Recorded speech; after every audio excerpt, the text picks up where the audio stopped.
Newcastle United had their first training session under their new manager, Matthias Jaissle. How did it go? And what are the preparations likely to look at, preseason preparations likely to look at for Newcastle before the match against Liverpool on the 23rd of August? Also, some other news and transfers and scouting reports on new players linked to Newcastle. Can Newcastle get a team ready that's ready to compete in the Premier League? Let's find out right here on Toon Tactics TV, folks.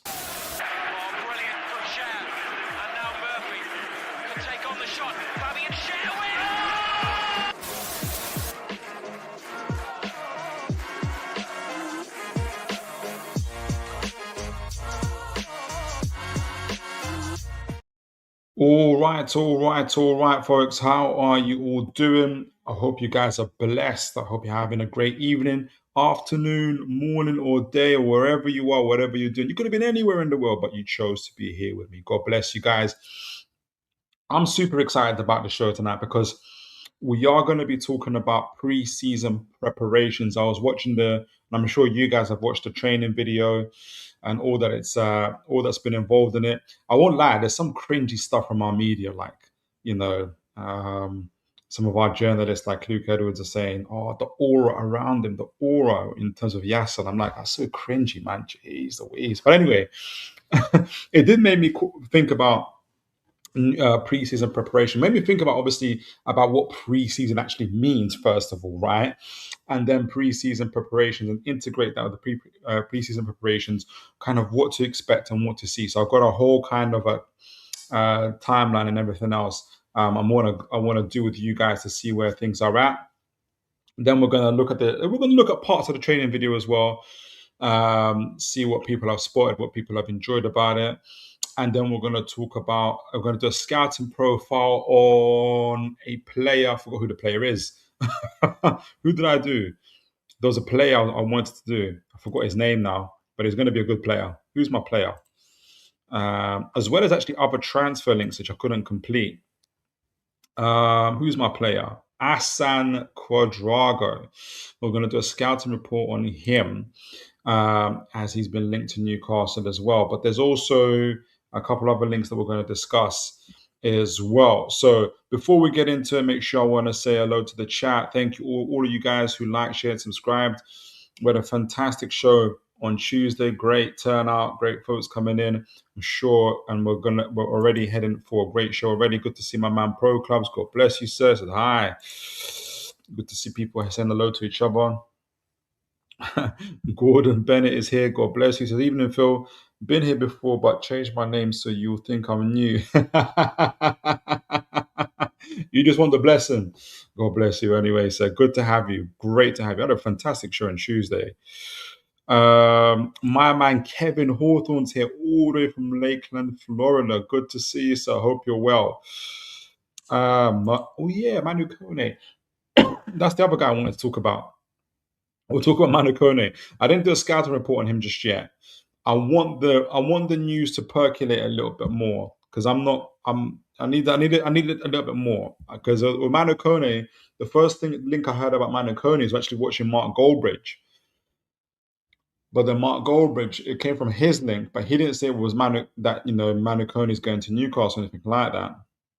He was first told by somebody at Man United that there is a club, not Man United, that's advancing on Manu Koné.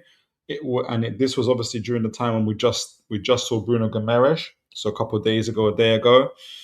And so it was trying to make 2 and 2. But then I think the following day, Mark Goldbridge has spoken to the same guy, and the guy said it's not Newcastle. So I don't know. I'm waiting for the news to percolate a little bit. But it's an interesting signing. I did look at his stats and everything else. I'll discuss it with you guys.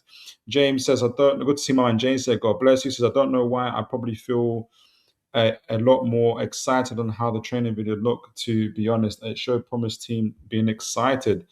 And you know what? Be excited. You know what? It's football. Like, I know we get into the hustle and bustle. We want to win. We want to, rival fans.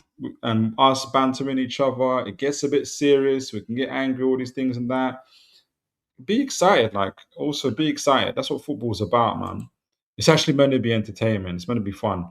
Good to see my man Ian McKenna here as well. He's saying hit the likes, peeps. Thank you for that, Ian. That's absolutely important. Thank you for that. God bless you, Uma Khan.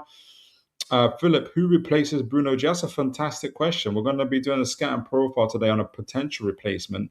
There's a couple of names floating about. I found one of the names to talk about was Lucas Sukic, who we did a scouting profile, and Forhold. So I don't think we're going to get him. Lucas Sukic. So I don't know if it's your first one to the show. I'm going to go through the pre-season prep, and I wanted to show what inspired me to do it. Here we go. Found it. Brilliant, brilliant, brilliant. And I want to big up, I think it's John E. from anyway, I'll get into it in a minute. So yeah, we're gonna do the preseason warm-up. We're gonna look at the video. We're gonna also do a scouting report on our man Assan Ouedraogo. I got Goretzka here, but I'm not gonna discuss Goretzka. We're gonna talk about the links to Feliz Nmecha. I'm gonna include Manu Koné, thank you for reminding me, as well as Khannouss. There was a really huge article with George Hawkins interview with our CEO David Hopkinson, and it's massive. And I haven't read it fully. It's about a 10-minute read, so I don't think we're going to fit into the show. And I think, and I really believe it really deserves a lot of more time and attention than what I've given it.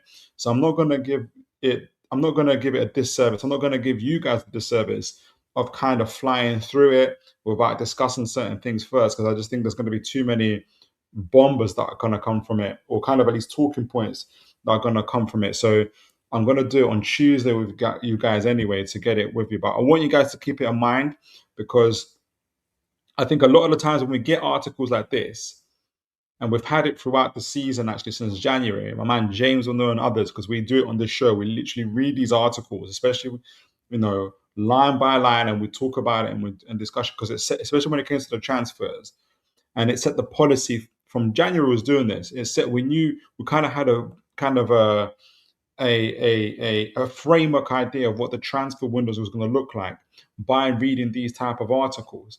And so that gave us the preparation for what we thought how the transfer window was going to look like. Now, we didn't, never in our wildest dreams did we anticipate it was going to look this extreme isn't the right word, but like it was going to essentially quite full on. Essentially, I don't know what the right word. Maybe it is extreme, but it's happened like this. And so I guess what I'm saying is an article like this deserves a show of its own. So I'm going to do that for Tuesday, and I want you for next week Tuesday. So I want you guys to keep it in mind. I know there's going to be tons of, probably going to get transfers and stuff in between that time, but this article is super important. Okay, so let's get into it. Preseason warm up. So what kind of inspired, before I even show this bit, so the Jaissle roadmap, the Newcastle United pre-season journey. Now, before I get into it, what inspired me to do it? Again, big up Johnny on X. Was because I want to make sure that you guys I want you guys to make sure that you read these articles, get a chance to read these articles. You might ask where they're from, and I want to give the authors also their due. So this was sent by Johnny, but I'm trying to look for the author. How to plan a pre-season session, design and methodology. I'm trying to find the author on this. But it's on coachnotes.co.uk blogs, coachnotes.co.uk notes. And this was initially sent about after the Bristol City game, because a lot of people, well, at least online anyway, were going absolutely bananas about pre-season. And I feel like, I don't know if you guys agree, but I think people have gone a little bit overboard on pre-season. We've forgotten what pre-season was, or certainly, I'm sure in my younger days, there wasn't such a big emphasis on the results. Obviously, if your team loses 10-0, we lost 8-0 up in last year to Australian side or something like that, it's a big deal. But I think people are making a bigger deal out of it than it is. sometimes, or not a bigger deal. What's the word? There's a better word I'm looking for. There's a confusion what preseason is about, and I didn't necessarily want to talk about kind of go through a documentary about what preseason is. But what I want to do is use this article that we read on from Coach Notes and kind of integrate it via AI with what it's going to probably look like for Jaissle. Obviously, he's also taken over from. It's going to include the fact that he's taken over from Eddie Howe. So we kind of get an idea for what to look for in the team. Obviously, we've got a game against, is it Villarreal? I forgot who we're playing. We've got a game against Villarreal, I think, in the next couple of days. And we've got other preseason games coming up. And there's going to be things that I think we, or I anyway, but will be looking out for. Like the result of those games isn't the big factor necessarily in these games, in my opinion. But I want to hear what yours is. So I'm going to take us through this journey together, and I want to see what obviously what you guys think. But also, so I'm looking at it from today. From when the preseason started. I think, can't remember, 19th of July, something like that, to the Liverpool game itself, to see so we kind of know what to look for in the team itself. So essentially the article or the journey is broken down into 5 stages, the way I see it. So the first stage is Howe's foundation. Obviously how the preseason kicked off for Newcastle on the 13th of July, not the 19th of July. I'm trying to do this so I can see you guys at the same time, but I'll get back to it. It started on the 13th of July, yeah. So when the players are getting back, so the objective at this point is to get the squad physical and ready, to get the squad physically ready. Excuse me. To get medicals done, fitness tests done, aerobic conditioning, strength and injury prevention, reintroduction to football, build your physical base. In that period under Eddie Howe, we did play Darlington, we won 3-0, played Gateshead, drew 1-1, and obviously lost 4-1 to Bristol City.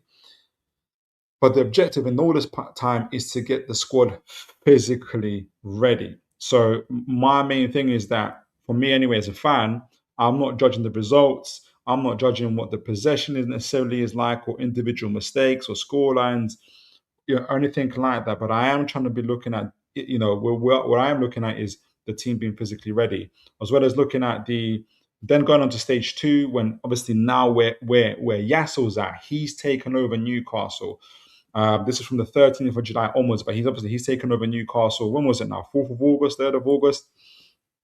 And what he's now going into, he's introducing his principles to the team. Now, the team is already now a week or two into its kind of the physical side of things. It's already had 3 games already, right? So there's going to be a good, they're getting the physical conditioning up. We saw today, for instance, the intensity being a big thing, and how it's improved, and even more intensity since the last 4 years, and all this kind of stuff being talked about. So he's going to be introducing his principles, pressing triggers, defining the roles and responsibilities. He's going to be looking at their positional play, build up, assessing every player, building his chemistry with the team, and the team building his chemistry around themselves in that period, right? And this kind of goes into stage 3. He's got 2 games. Got a game against Valencia. Obviously, that's coming up on the 8th of August on Saturday, 8 p.m. And then 4 days later, the game against Everton. Right. So we're going to be talking about what to look for into those games. But then you're looking at Jaissle's installation. Are we going to see some of his principles? I assume we're going to see some of his principles in those games. Then you go into the stage 3, from until kind of between 13th of July to the 12th of August, you're looking at the squad rotation, testing the system, trying different partnerships. So who's going to be in that pivot? Who's going to be the advanced 8? Do we have a 10? Do we have a striker? He's still looking, and you would have seen from his interviews, he's still looking for players to come as well as players to leave. Right? So he's still got to get those chemistries right, and those players in line as well, and kind of get those chemistries right. He's going to be looking at increasing the intensity in this period. He's going to be looking at increasing the minutes as well at this period, and find out what works. find out what works in that period if he can. And that's what when we're in that period when he's playing Valencia, like looking for Everton, guys, we might lose these games. There's a good chance we lose these games, right? But are we seeing partnerships build up and all these type of things? Then we're building the identity of the team. Moving on to into stage 4, from the 13th to the 14th to the 16th of August.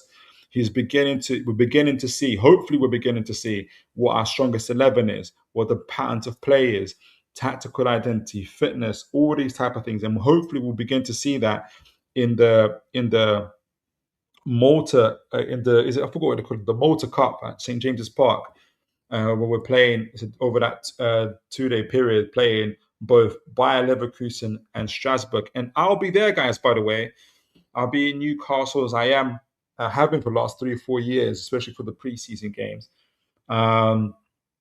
Watching these games live, videoing it. If you guys are there, if you're there for the Strasbourg and for the Malta Cup, for the Strasbourg and Leverkusen game, if you do guys see me, please do come and say hello.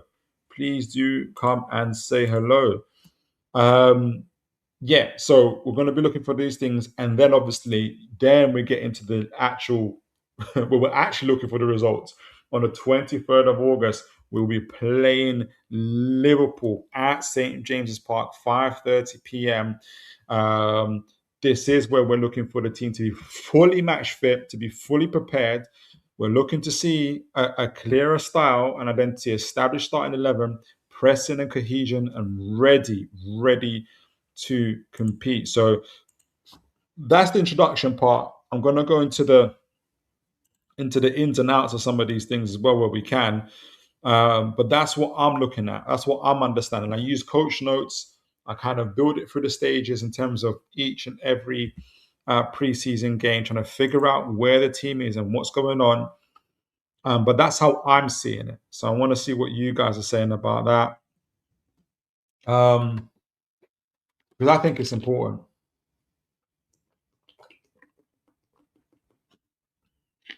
I've seen not even just us, but obviously Man United. So there'll be Man United fans that'll be angry that lost to Wrexham. There'll be Chelsea fans they're angry that lost to Tottenham. There'll be Arsenal fans that are angry that lost to Betis. But I think internally, teams aren't angry necessarily about the results.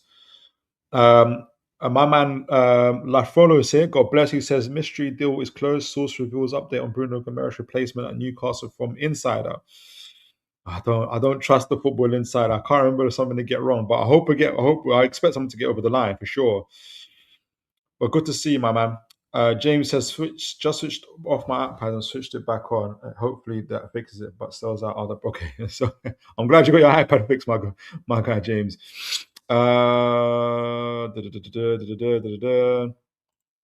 James says I have a bit of an update on Captain. One of the ones that open suggestion channels is Sven Botman. Yeah, I heard about that. What do you guys think about Sven Botman as captain? What would you guys think? Anthony Jackson, my man, Geordie, not American, Geordie Anthony Jackson. I would love Nmecha. We'll have a discussion about him. Ian says, I want that Frogholt lad. Is it Froghold or Froghold? I forgot which one it is. I'm butchering his name. Absolutely butchering his name. Anthony says, I think another 4 players will come in. Aaron, good to see my man Aaron. God bless. He says, where's the Champions League money we must have got this season? We sold the ground to ourselves. Yeah, I think we're spending it. We're going to spend it. All right. So I gave the overview. Now, the stage 1, we talked about it. Obviously, this is what Eddie Howe would have been doing, and we talked about it, which is the objective would have been to get the players ready, to reduce, the main thing is to make sure they focus on their strengthening, their aerobic base. Eddie's goal at the time would have been to get the team fit, healthy, and ready. The outcome hopefully would have been before Jaissle took over. And obviously, we didn't know, but Eddie knew at this time, and the team knew that. Well, the players. I don't think the players knew that he was leaving, but his aim would have been to get the team, their fitness levels to improve, their players tested and assessed, right? And the real fitness, and especially if you read this report that I showed you guys, is You don't want to be, it's in the matches that you see them doing things like, stop, start, running, real match fitness.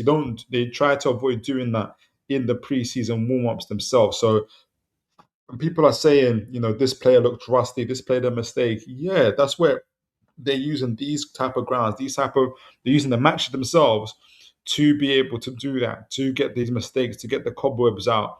That's what it's all about, essentially, right? And that's where you use the friendlies to kind of to be able to get the fitnesses up as well. So again, that's why I didn't really look at the results so much, and I know that a lot of people were looking at it.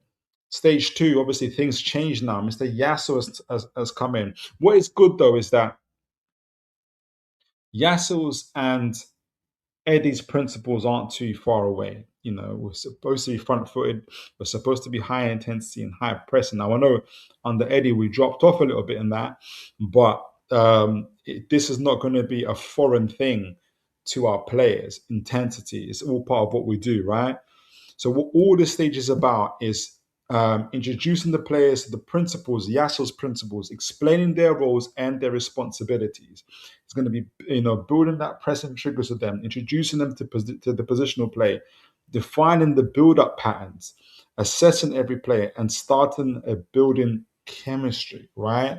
So, his main objective, or one of his main objectives, should be to align the squad with the identity and playing model. And we're going to see the first real draft of that, obviously, in the Villarreal game. Yasso's football DNA. We've talked about intensity, intelligence, identity. He wants to be dominant in possession where he can be, or dominant in the game where he can be, or at least have territorial dominance on the pitch as well. So can we see some of that? Can we see some of that high intensity, that high press going into this team? So my recommendation or our advice of what the fans should look for, especially in the incoming games in Villarreal and Everton and others, is can we see a different build-up shape? Can we see a higher defensive line? Can we see pressing triggers when we press, right? Can we see better spacing and distances between our lines? Especially what do we like outside of possession? It's not going to be a flat. I know people dread it, a flat 4-4-2, a flat 4-5-1, and things like that. Are we going to see more of those vertical attacks? Even Yasso's been talking about it. That's big part of his game. Players understanding their roles and their responsibilities as well. We're going to see the beginnings of that. I got a quote there from Yasso. We want to dominate the ball, we want to dominate the opponent, and we want to dominate the game. So hopefully we'll begin to see some of the beginnings of that in this game. But I'm not expecting perfection. I'm not expecting significant progress from the team, but I am expected to see some of the things that we've talked about, some of the basics of those things that we're talking about, the pressing triggers and the high intensity, the high line, where we can. And they won't be able to keep that up for the whole game. They won't be able to keep up for the whole game. They're just starting. They're still coming back, really. Then we're getting to the stage 3 part. This is from August the 12th on to the next part. Now we're about, 11 days away? I think we're 11 days away from the Liverpool game. In that time, we're playing Valencia, we're playing Everton.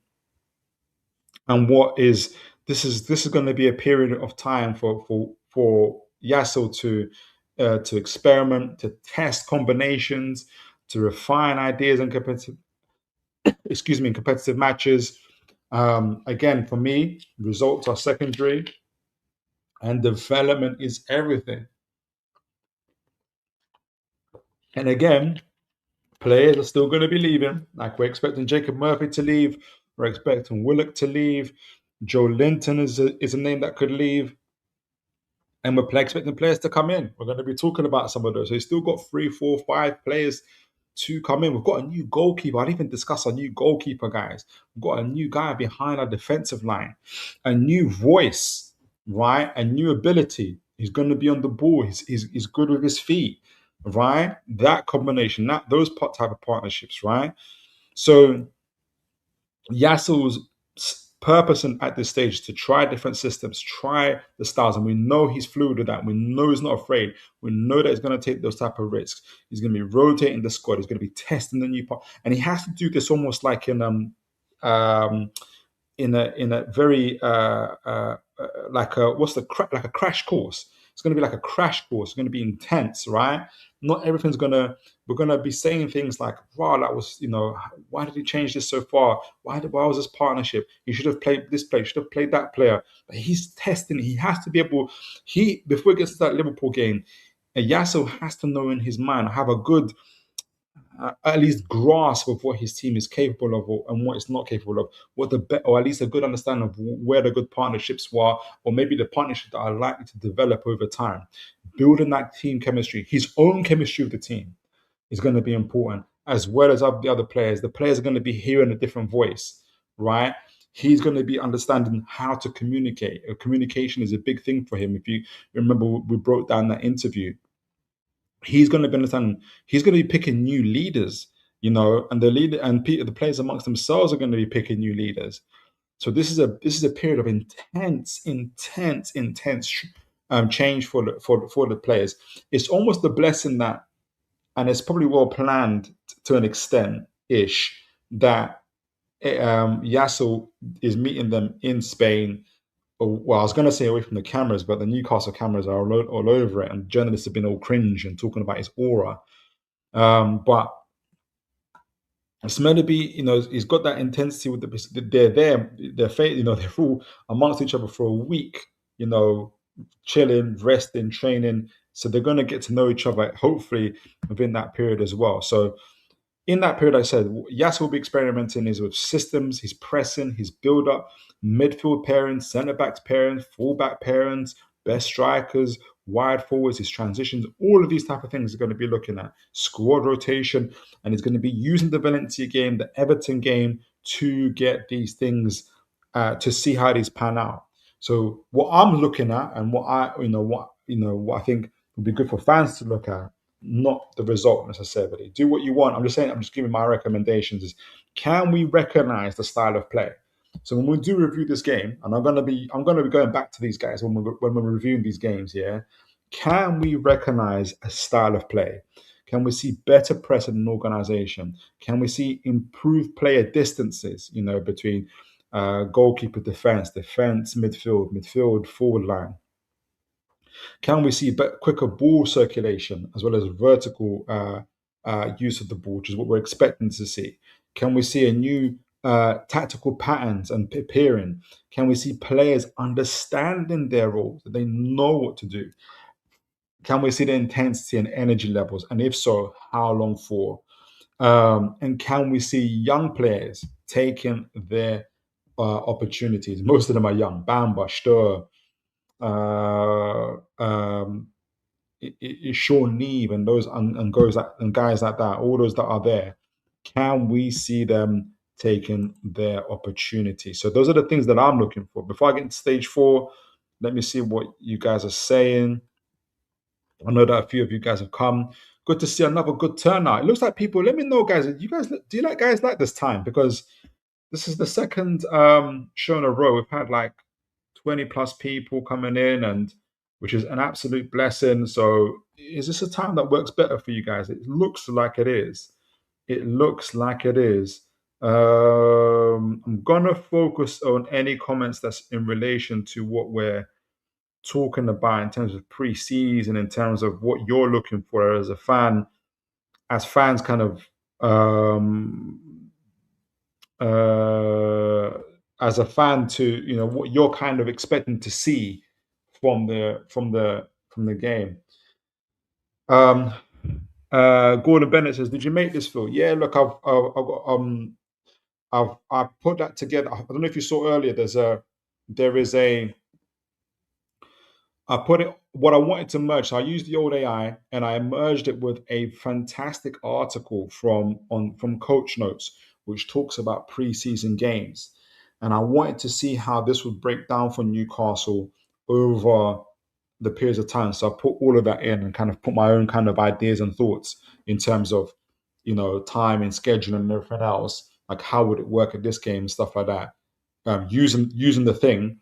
And yeah, it's come out like this. So glad you're enjoying it, man. That's the main thing. That's the main thing. So that's what I just wanted to remind myself what preseason games are supposed to be like. My man Warburg says here is here. God bless you, sir. Good to see you. Aaron Robson says, give the captain to either Chow, Hall, or Miley. Dan Burns already been a captain, doesn't need an armband. I was saying in the other show, it would be good to have a young captain like a Miley or a Hall, and to just have, one of the older guys, your Shahs or your Burns, to be the vice captains. But I want to see like a uh um I want to see um what do you call it? I want to see. I forgot what I was going to say.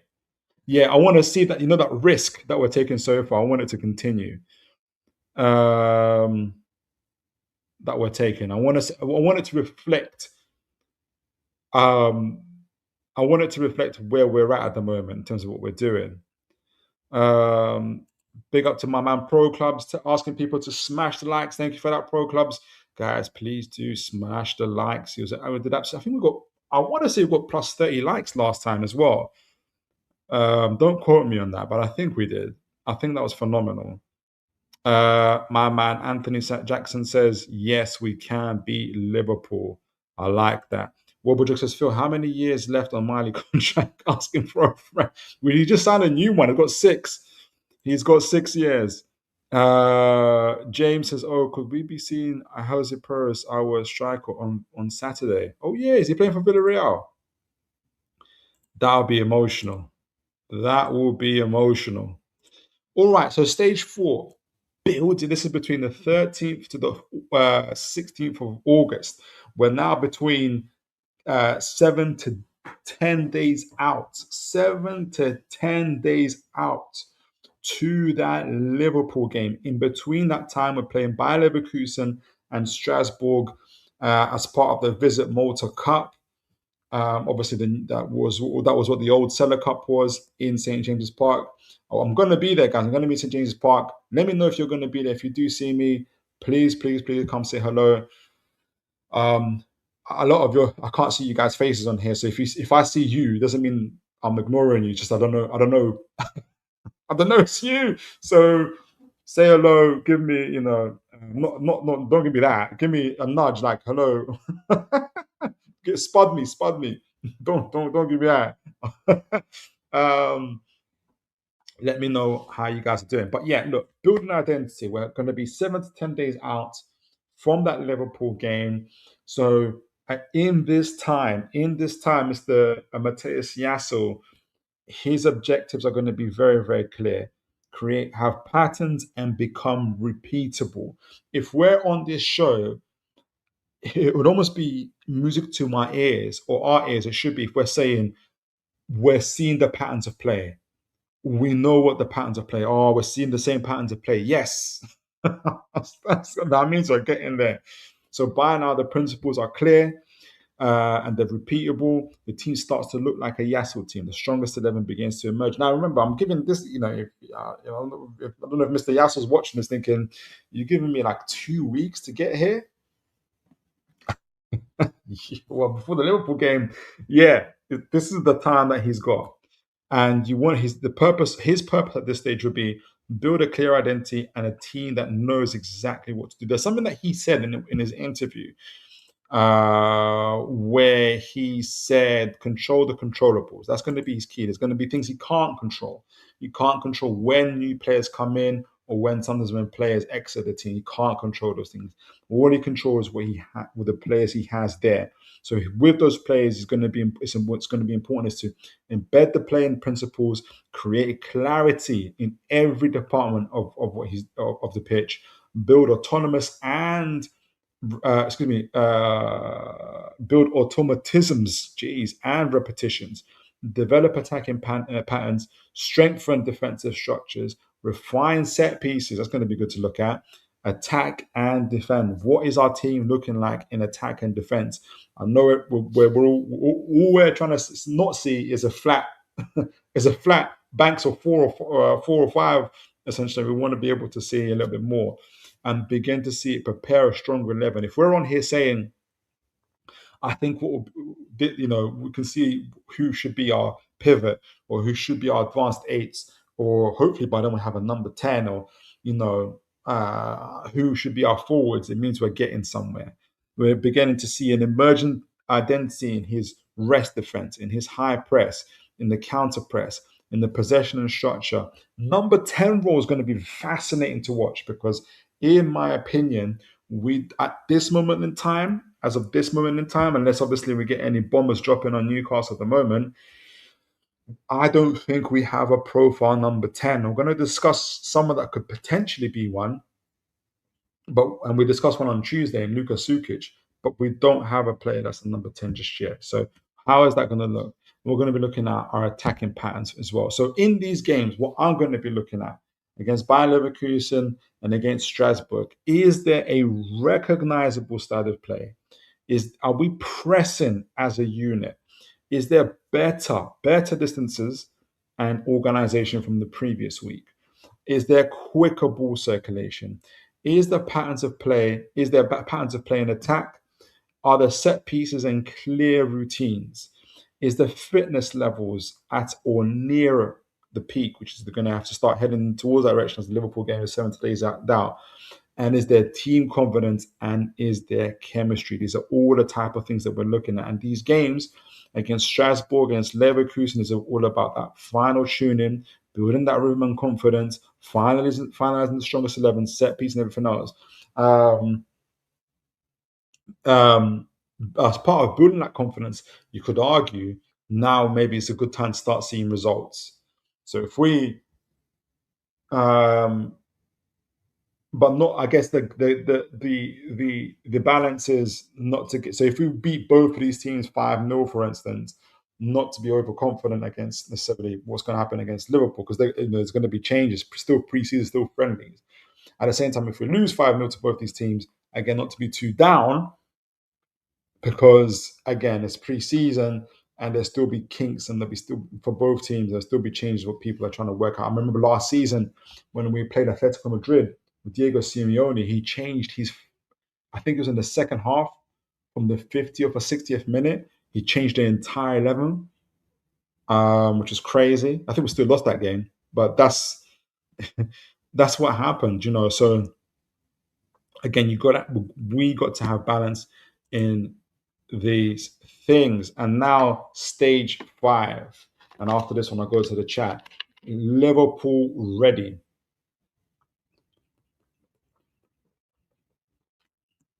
We'll have 5 days in between after that tournament, the Visit Malta tournament. We will have 5 days. 5 days between the 17th of August to the 23rd of August, the match day itself, of final preparation. The preseason work is done. The team is prepared. Jaissle has now fine-tuned, is building momentum, and he gets Newcastle ready to compete from minute 1. So we're match ready to compete, right? We can't control the results. Obviously, we want the result. There's that expectation and everything else, but the team is match ready. What Jaissle's going to be doing at this time is locking in his best 11, sharpening his tactical execution, perfect set pieces, maximizing the fitness and intensity, building on that confidence and belief. Hopefully, the last preseason games went really, really well. Create winning habits. Arrive ready. When we're reviewing this game back on the show from that Liverpool game, are we saying this team is, we played, we're ready, we competed, we were, from the beginning, the whistle to the end? His objective would be to get the team fully ready, physically, tactically, and mentally, to start the Premier League season strong, right? So that's what he's going to be looking to do. He's going to be, when he's doing his final checklist from the friendlies coming up to this game, he's going to get match intensity, tactical execution, set pieces, fitness levels, team chemistry, and mental focus. That's what we're talking about, being match ready, being physically ready, being mentally ready, and all these other aspects as well. He's going to be focusing on all these things. The mental edge. The Liverpool game itself is intense, But as well, we're going to have Mr. Isak coming back, adding to the cauldron of fire, but also emotionally and movingly, we are going to be also paying tribute uh, from both teams on Kevin Keegan. You know, um, uh, played for both teams, was absolutely magnificent. Played big history. It was a big part of both of our history. So you've got that. You've got this incredible cauldron and this intense rivalry and game between Liverpool and Newcastle. All the emotions going to be stuck with it. He has to be aware of this, Jaissle. He's going to have to be aware of this. It's Liverpool. It's St James's Park. It's Isak. It's it's Kevin Keegan. It's everything that's merged into that. It's the media. It's everything. The media is already trashing us. I think the Sun newspaper already said, "Hey, this could be the funniest team to ever to come out. This is what it could look like after Bruno leaves. Is going to be that rivals are going to be looking. You know, are we going to see this? Is this project going to go down in flames? Essentially, first game as a Premier League manager for Matthias. For a lot of these young players as well, it's going to be their first game. Is Bamba? Yes, we've got is Bamba, Stur, whoever, all those young boys. Is Hornicek going to be ready? Lucas Hornicek going to be ready? Because this ain't Holland, guys. This ain't wherever he came from. It ain't the Portuguese league. It's not the Bundesliga. It's not Eredivisie. This is Premier League, St James's Park, Newcastle versus Liverpool. Intensity, rivalry, high quality, power, passion. Are they going to be meant? Is it going to be? He wants to make sure that they're going to be physically, mentally ready for this game. So as a fan, I'm going to be looking at our strongest 11 emerging, fast, aggressive, pressing as a unit, better distances and compactness, smooth build up where we can, and quick circulation, clear attacking patterns, threat from set pieces, players full of energy, full of intensity, confidence and togetherness, and a team that looks ready to fight.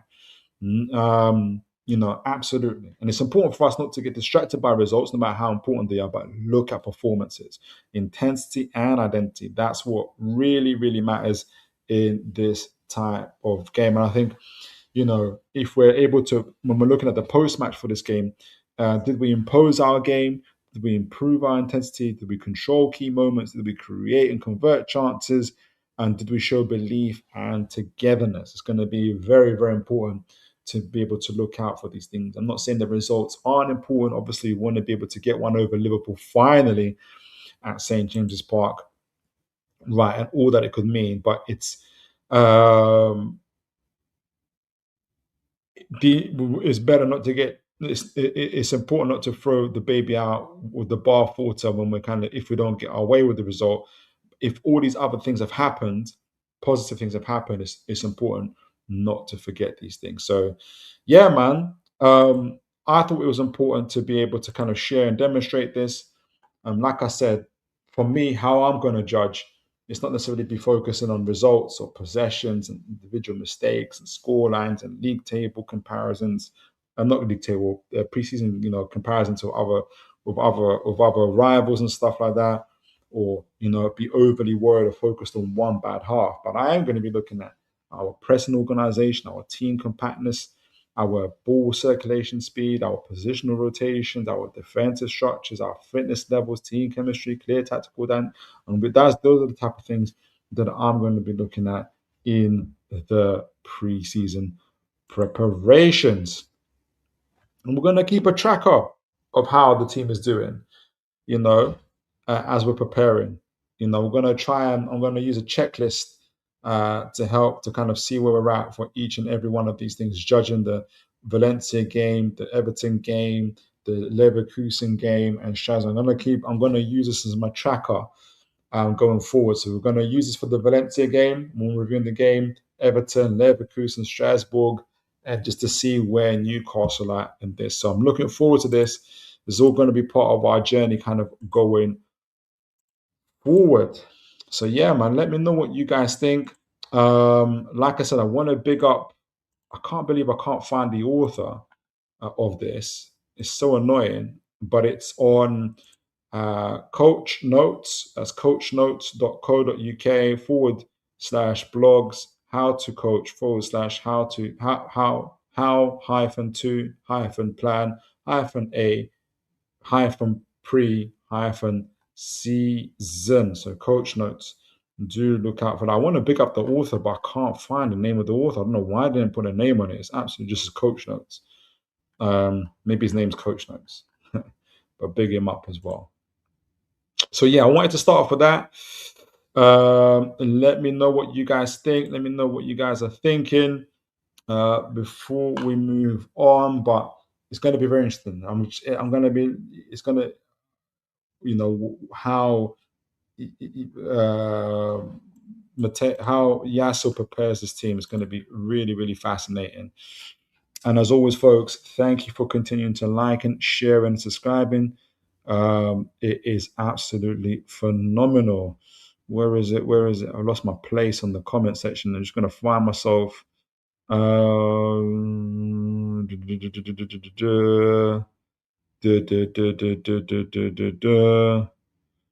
Aaron says, get Musa. He's an upgrade on Murphy or Elanga. There's two centre backs at Lance Antonio and Gangu. We could get both of them for less than 20 million. Need a right back. Get Stiller. He might bring on. He might get the best out of Autumn. I think you're saying, yeah. I need to look at some of those names. They sound interesting.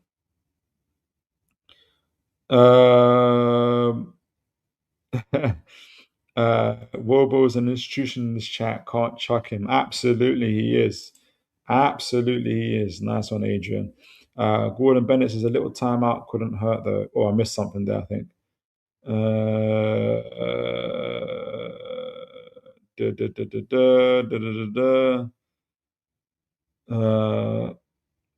So Wobblejog says, Phil, so what profiles are you saying Newcastle are missing for the new manager? For me personally, a number 10 of the same profile of like a Johan Manzambi type. Can take the ball back to goal, can carry the ball, can dribble, can be creative in front of goal where needed, whether through passing or ball carrying. So we've been looking at Khannouss, Luka Sukic, players of that kind of ilk. I personally think we need a target man type of forward. So Jaissle had Ivan Toney for him in Saudi Arabia. So I'm a big fan of like target man type of players or players like you remember for Chelsea you had Diego Costa, we had Demba Ba back in the day. Firmino's, I think we need that type of player, and that's what I think what really works for Jaissle's, especially up front. If he's got a target man up front who can make the ball stick. When you're trying to move the ball quickly to the forward line, really, really quickly, the worst thing that can happen is if it just goes back, it doesn't stick. You get it up front, it doesn't stick up front. It goes back really, really quickly, and you end up getting hurt because your team is out of possession really, really quickly. Especially with Voltamada, who can't, is not as good at holding up the play. So I think he needs a target man who can hold up the play, as well as create the gaps between the opposition defense and the midfield, so the number 10s and number 8s can get into those type of positions. So number 10 and a striker or a target man, I think for me are the key profiles. Oh wow, tons of messages. Fantastic, brilliant. I'm gonna focus on the pre-season stuff. Keegan loved Newcastle more. It's in his blood. Absolutely. Hope jokes are slapping Liverpool in that game would be such a mental dopamine in Newcastle City. Low-key, I'd love to see it. Do you know what? Yeah, I was thinking, and maybe I'm over. I don't know. I think if someone's got, even as a neutral, I don't know how many neutrals we've got in the chat. As a neutral, say at the same time we've got the El Clasico, Barcelona, Real Madrid, and then you've got Newcastle and Liverpool. Which game are you watching? For me, obviously, I'm a Newcastle fan, so I'm not neutral. I'll be watching a Newcastle Liverpool game. James says, luckily, Eddie has helped him with his situation, asking for insurance and tall players. Yeah, So he's got a decent foundation. He's coming into a better foundation than what Steve Bruce and Mike Ashley did. Yeah, I saw Goretzka's free, but his wage demands are insane. Any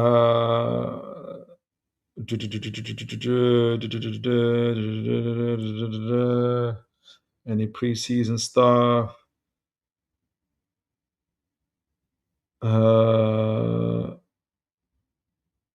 What? Gordon Phil, are you going to be on the big market after the match? Oh, yeah, after the match, or the diamond strip, or maybe even flares. Nah, man. I'm a Christian and a married man, so I won't be doing no diamond strip stuff. But I will be around in the. I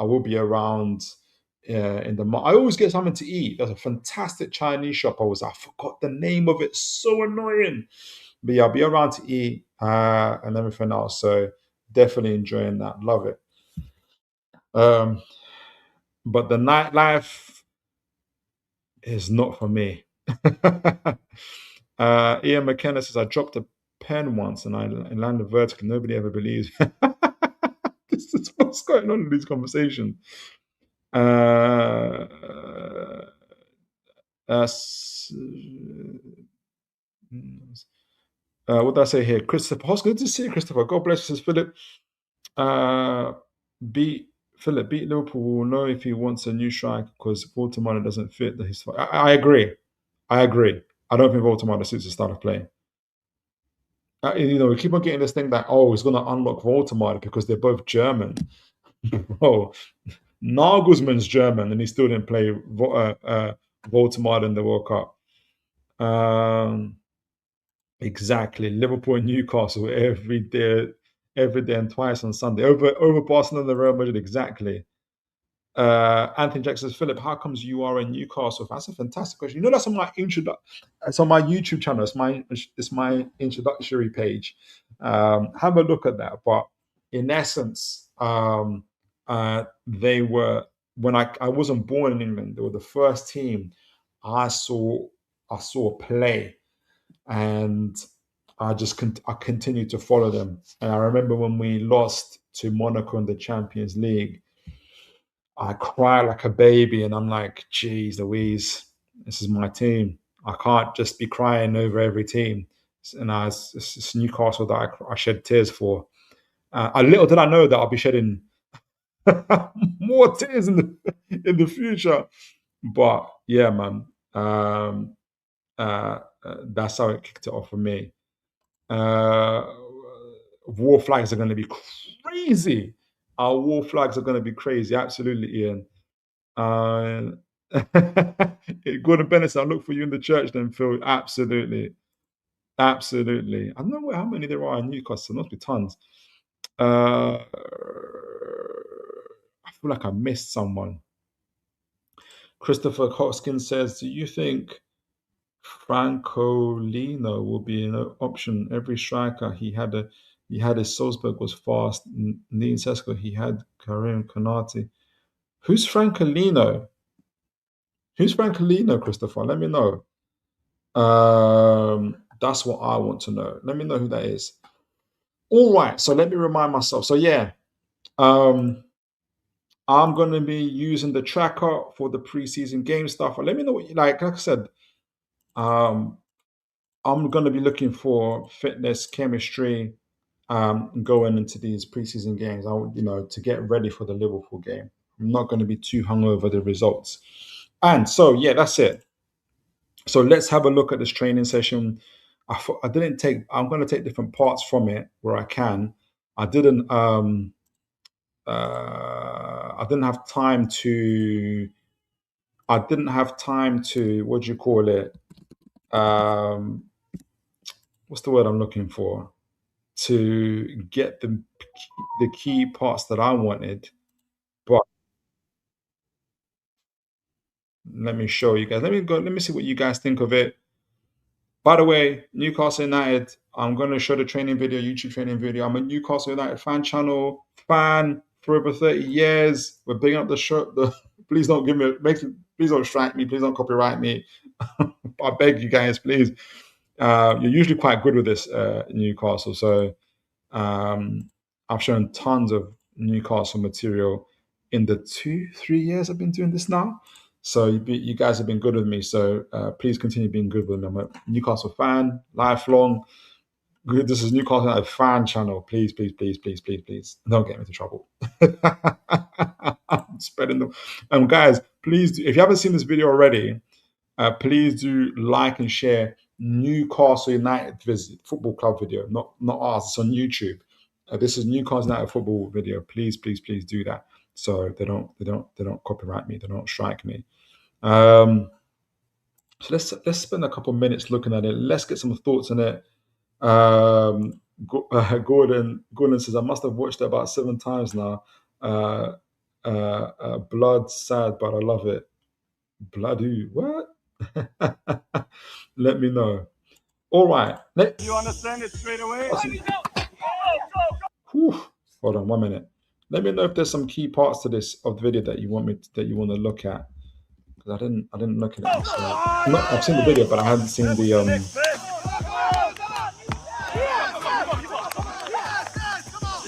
It looks like intense. It does look intense. Lots of running. They wanted to show this. By the way, Wiss is working his socks off in this video as well. What I looked at, and I know, guys, it's obviously if you're a cynic, if you're a real football cynic, you're looking at it as this like a propaganda video. But I think all of this is I think it's the case. I think it's not the case at all. I think it's genuine. I think the players look like they're enjoying. I think they're looking sharp, and I think the chemistry, but I think they look happy. They look happy. There was a part I wanted to. I'm just trying to figure out what I wanted to show. Feet two out to in. Get these feet moving. Way out, guys. Then bring it in on the way back. Him explaining things is interesting. That's the rules that you understand it straight away. So always the ball is rolling. Maximum 2 touches. You just pass, guys. Keep the ball rolling. Did you hear that, guys? Maximum 2 touches. You just keep the ball rolling. Press, press, press. Maximum 2 touches. You just keep the ball rolling. Press, press, press. If anybody's looking for Pep Guardiola, Newcastle United, you're not. We're not getting that. Maximum 2 touches. Press, press, press. That's the rules that you understand it straight away. So always the ball is rolling. Maximum 2 touches. The ball's always rolling. Pass, guys. Keep the ball rolling. I explained it. Competition. So always. I've explained it. Competition. The couple is chasing, right? So I'll explain myself. We chase. You pass. It's about ball winning or just get the ball out of the box. So we go. It's about ball winning or just get the ball out of the box. First one is attacking, full power the ball. The next one is covering straight away me. No passes between. Come on.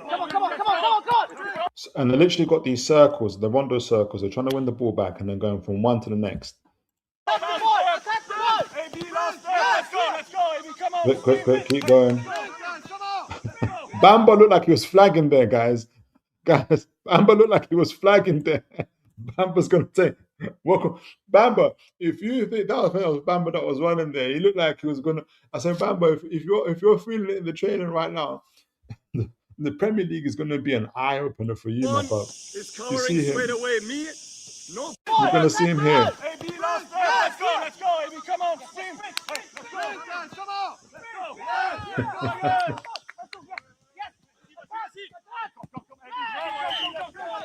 But you know who looks ready in that? Torre. Torre was really quick. Lots of energy, stamina. I think one of you guys said Wissa. Wissa looked sharp.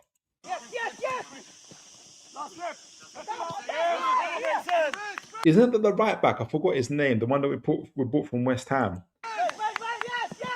Oh, don't speculate. Go. Did you hear him? Don't speculate. Don't think about it. Forward. Make the last step.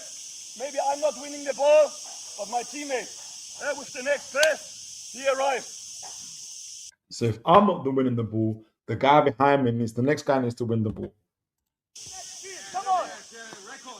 Now we've got Voldemar or Sola. Voldemar was that's the fastest I've seen Voldemar move.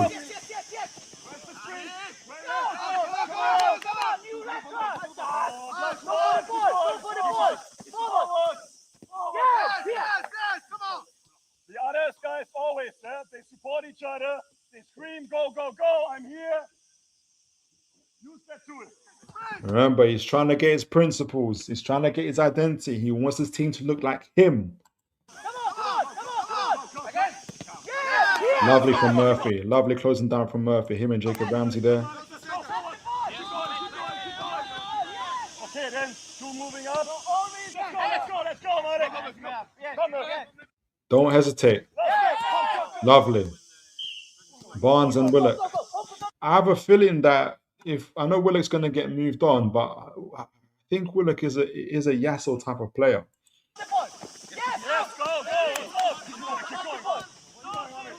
And I think the way Jaissle plays, it's a Willock's type of team. It's a Willock style of play.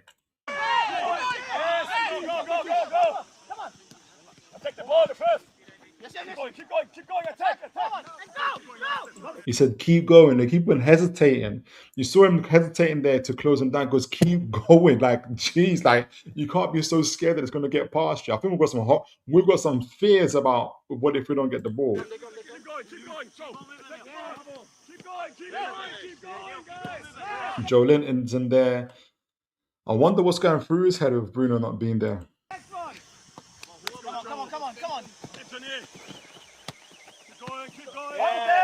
Lovely closing down from Joe Linton. Good.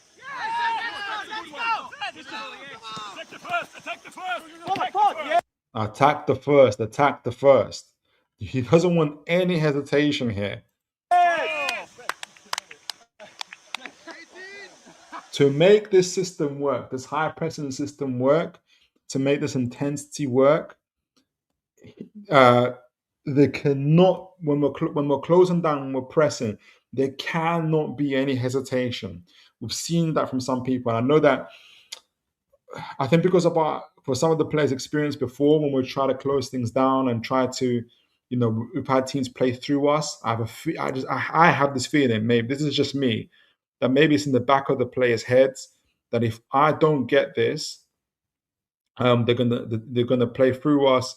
We're gonna be in trouble, and we're gonna lose the game. And the coach is saying, do not worry. It's not necessarily don't think like that. Go and close down. If you don't manage to get the ball, there should be a guy behind you who does. And and I'm telling the guy behind you to be ready to close down if they don't get the ball. This is going to be Newcastle. The Newcastle trying to bring back is the Newcastle of Eddie Howe in the first 18 months. The question is going to be, obviously, what happens in the third year of that, or second and a half year of that, you guys remember, was the injury started to pile up. So hopefully the club have got a performance director that, will have a plan for that, squad rotations, and hence why the team and the players are so young as well. Pro Club said Whistle looked sharp. He did. He absolutely looked sharp. Ian says it was like an army drill. Anthony Jackson says, I'm not convinced on Whistle. I'm not either, but from the feedback I'm getting from journalists and watching these sessions, he's locked in. I can't fault a man for trying. Gordon says you can see them in the video training for the press and style. Oh, gegenpress. Yeah. Absolutely. I can't spell. James says him saying going to and wanting to see slide tackling, not the centre backs. We have to explain that to me, James. Christoph Hoskins says, Philip, the manager made it a competition. If you lost, they had to do push-ups. Exactly. That's right. Wobojog says, this is just great, man, isn't it? Was happy for a minute. There how left only for another intensity to we're back. We're back, baby. Oh, we're back. If we get the press, and that's a big if, and I think we'll do it. Get the press back. What he's asking for is the right thing. What I think, just from again that 5 second clip, he because he said it a couple of times now. There's a hesitancy, and it's not because they're not working hard enough. It's not because they're not trying, but there's a hesitancy there. What if I don't get the ball? What happens? Chasing the chickens Rocky style. This is Anthony Jackson. My man Mitch is here from Where the Hour Sleep, guys. You gotta like, share, and subscribe. That fantastic channel. I think it's on Mondays and Saturday or Sunday, I think.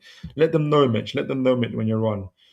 Thank you, Mitch. It says, if you're in here, smash the likes for my main man, Phil. Thank you so much, sir. Unbelievable, man, on and off the camera. Fantastic, incredible channel as well. Make sure you guys like and subscribe to my man, Mitch from Where the Hours Sleep. James says, I think Torre is going to be one of the surprises. I think so too. I think so too. And remember, he's coming from Hoffenheim. This is going to be as well part of it. Even Hoffenheim playing just a little bit different, but um, uh, uh, he, it's going to be good for him. Apparently, he's like this every day. He's got the energy. Good to see my man Raymond here. Yeah, he is. He is. He is already the head coach. Absolutely. See, wow, there's tons of messages. I can't go. No, we'll go for as many as possible. Let's go back to the video in a minute. Gordon Bennett says, so Howe was criticized for the fatigue in our plays of intensity. He was. That's what I was saying. How this is going to pan out in the future is going to be interesting. Leading us to fall down the league whenever you had multiple games a week. Will we have that problem? That's a fantastic question. That's what I was saying. What's our planning like going before? Some of the things that people have been saying, and I forgot the gentleman's name. He's a journalist from, I want to say Holland or something like that, and he knows Jaissle. And he's not the only one that said it, that Jaissle's been working on getting possession better. And the fact that and this is where I think the terminology is professional memory, meaning that you have people in your organization who know the ups and downs, trials and tribulations, the varying nuances and development and progress of that company, the mistakes, the successes, and how they got to where they got to. And that's what the likes of James Bunce, hopefully Jamie Rubin, our owner, will be talking to. I'll be having these conversations with, what's his name, with Wilson, with the coach. But I think they'll plan this better because remember, we're playing only once a week this season, so we can do this. There'll be plans and preparations for going into if we got, by the grace of God, if we get into the Champions League again, what we're going to do. Hopefully, we're going to find out. Essentially, we're going to find out. That's a great question, though. Robert Johnson, Phil, comes to the end of the season, I'll remind you of my prediction in the group chat. You'll have to remind me, Robert. I'll have to see it. And guys, let us know. We have started a group chat. Thanks to my man James and who on X. Let me know.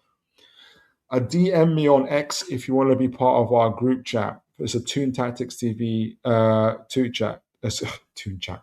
Toon Tactics TV chat. I'll read a couple more and we'll get back into the video.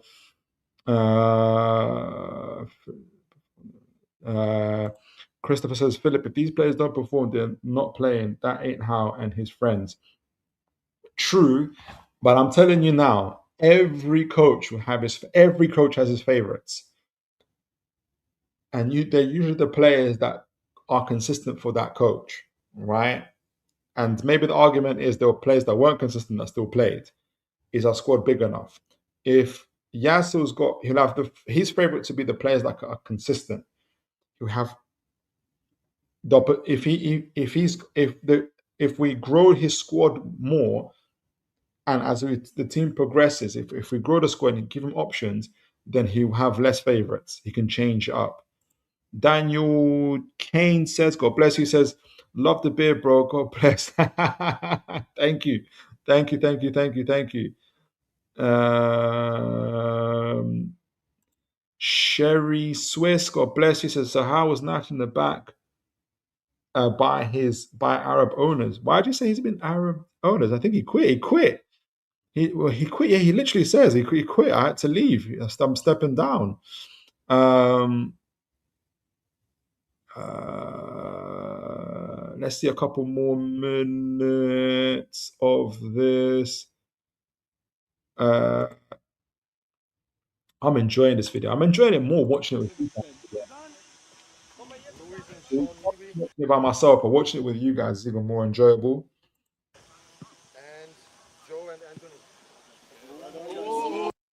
So he's already starting the beef. He's already saying Joe and Anthony's always he's pitting players against each other he likes that though. You can see it by his face. He's there's something with the he's got the feel of a man who's ready to take on the world.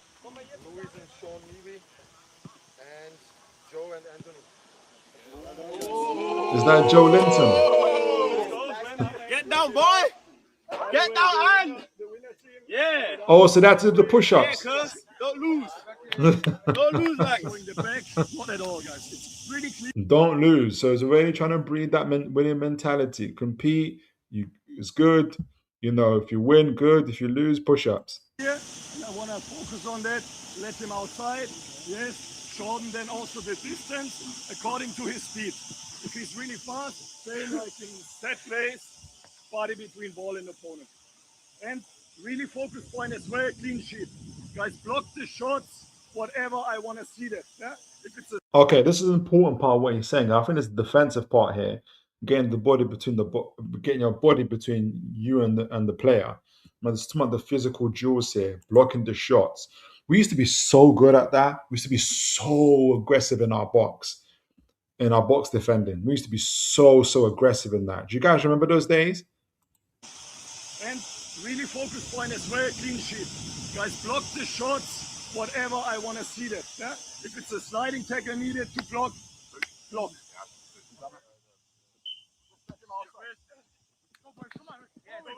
So this is the one-on-one duels there. I like what Whistle did here.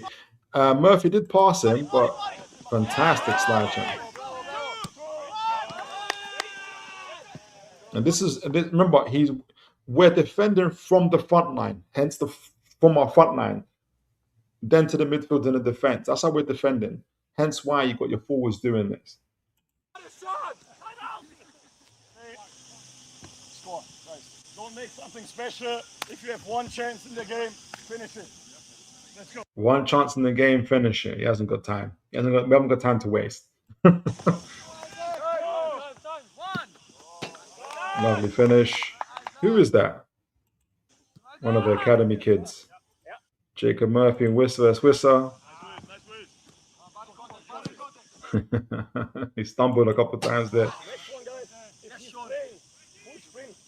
Maximize the distance. Side position. Let's go. Yep. Side position.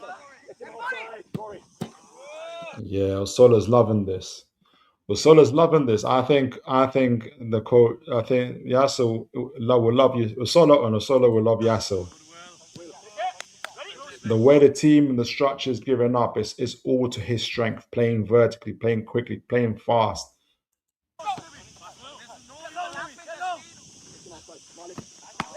Horny check there. Great save. Outside, don't drop. Left foot, stand.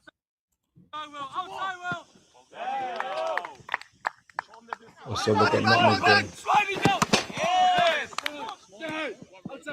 there. Very intense the whole time. One-on-ones. Couple more seconds and we'll. Who's that? Bamba.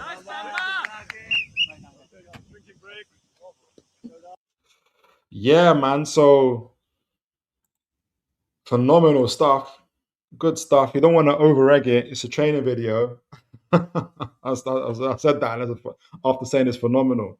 But it's good to see. I think it's just good to see. Like I said, we can be over cynical about it, call it propaganda. You know, we saw 10 minutes of it. We didn't see, we saw the good parts, the highlights, right? So you have to be with that. But at least the intention of the club and everybody is to show what the team is doing.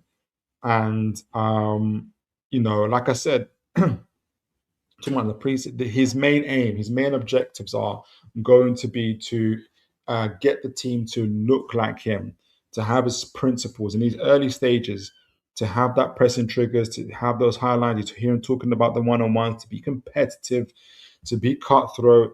The winners get rewarded, the losers do push-ups, to block, to be aggressive in the box. All these type of things are the things that he's looking for. Um, so I really enjoyed it. I really enjoyed it watching it with you guys. Mitch says, agree, James. Oh, I was talking to James there, sorry.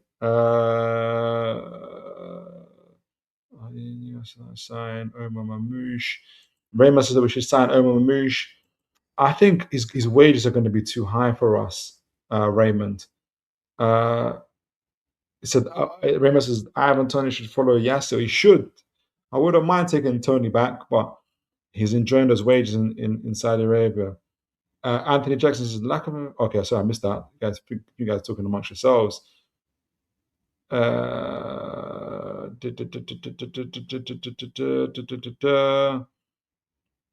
new training ground will come in time, says Anthony. Yeah, absolutely. I think that is definitely on its way. Gordon Bennett says apparently this was the most intense training session they've had in years. Barnes did the stats and issued a recovery date. And issued a recovery date. Yeah, I think this might be me, but I think this is the part of the club is doing too much and just telling us this stuff. You know, and it's kind of like I don't know if they mean it this way, but it's coming across. It's kind of also kind of not about disrespecting, but it's kind of like putting maybe in a kind of an aside. We've been critical of Eddie Howe, which they can do. But the owner's also partly responsible for some of the stuff that's gone on. And I also get the sense, obviously, I haven't spoken to Jaissle, but if I was Jaissle, I would want some stuff to stay in training camp. He's having to talk about his tactics so much that people are going to see him coming in terms of like what he's going to be doing. So, but this is me saying after analyzing this training video, but yeah, hopefully we don't get. I think maybe because I just find what our journalists are doing a little bit cringe. I just find our journalists cringe more and more. Not all of them, but more and more I'm finding our journalists a little bit cringe.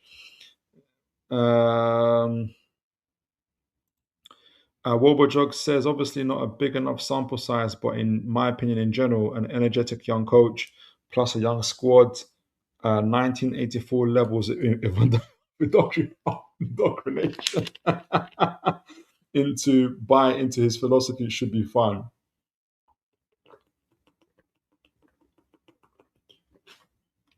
It's going to be fascinating to watch the indoctrination on these players. Bamba, to me, the more stuff I've seen, he's suffering.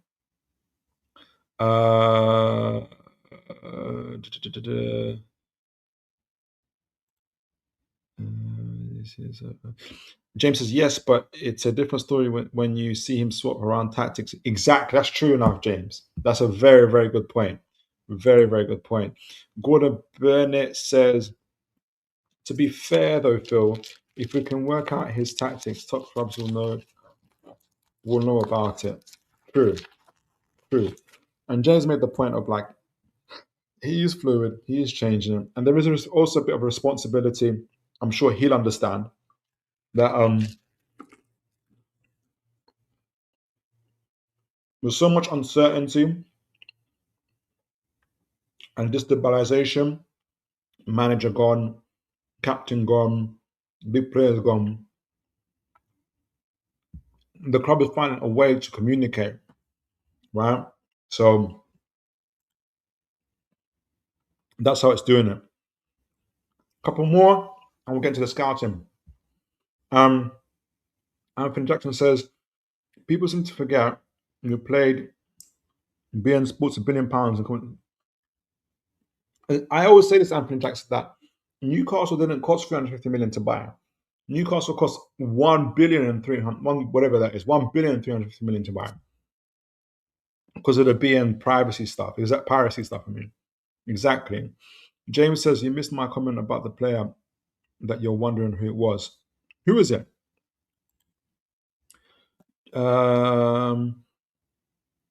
Jack Bracco.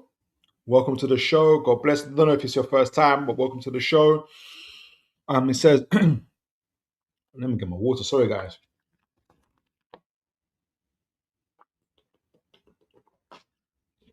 Ooh. Jack says, I just wanted to say hi.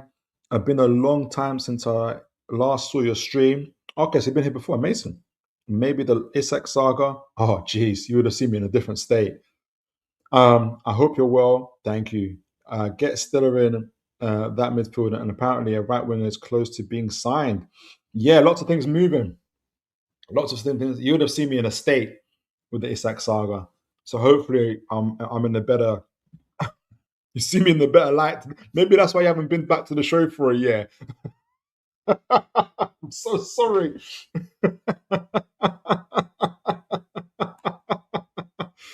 But welcome back, Jack. Thank you for your message. Really, really encouraging. Robojog says all clubs is in the richest league have the best analysts. True. That's why the league eats managers and spits them out all the time and players. I can't find that one, James.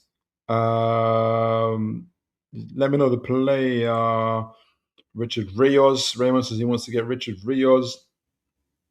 I don't know about Richard Rios. Ian McKenna, it will take time to beat them on their rules. But I think we're on our way. All right, so that was a training video. And like I said, I really, really enjoyed watching that with you. Let's get onto our scouting because we've been talking about advanced eights, number 10s, and there could be a young man by the name of Assan Ouedraogo from RB Leipzig. Again, part of the RB multi-team, multi-club model.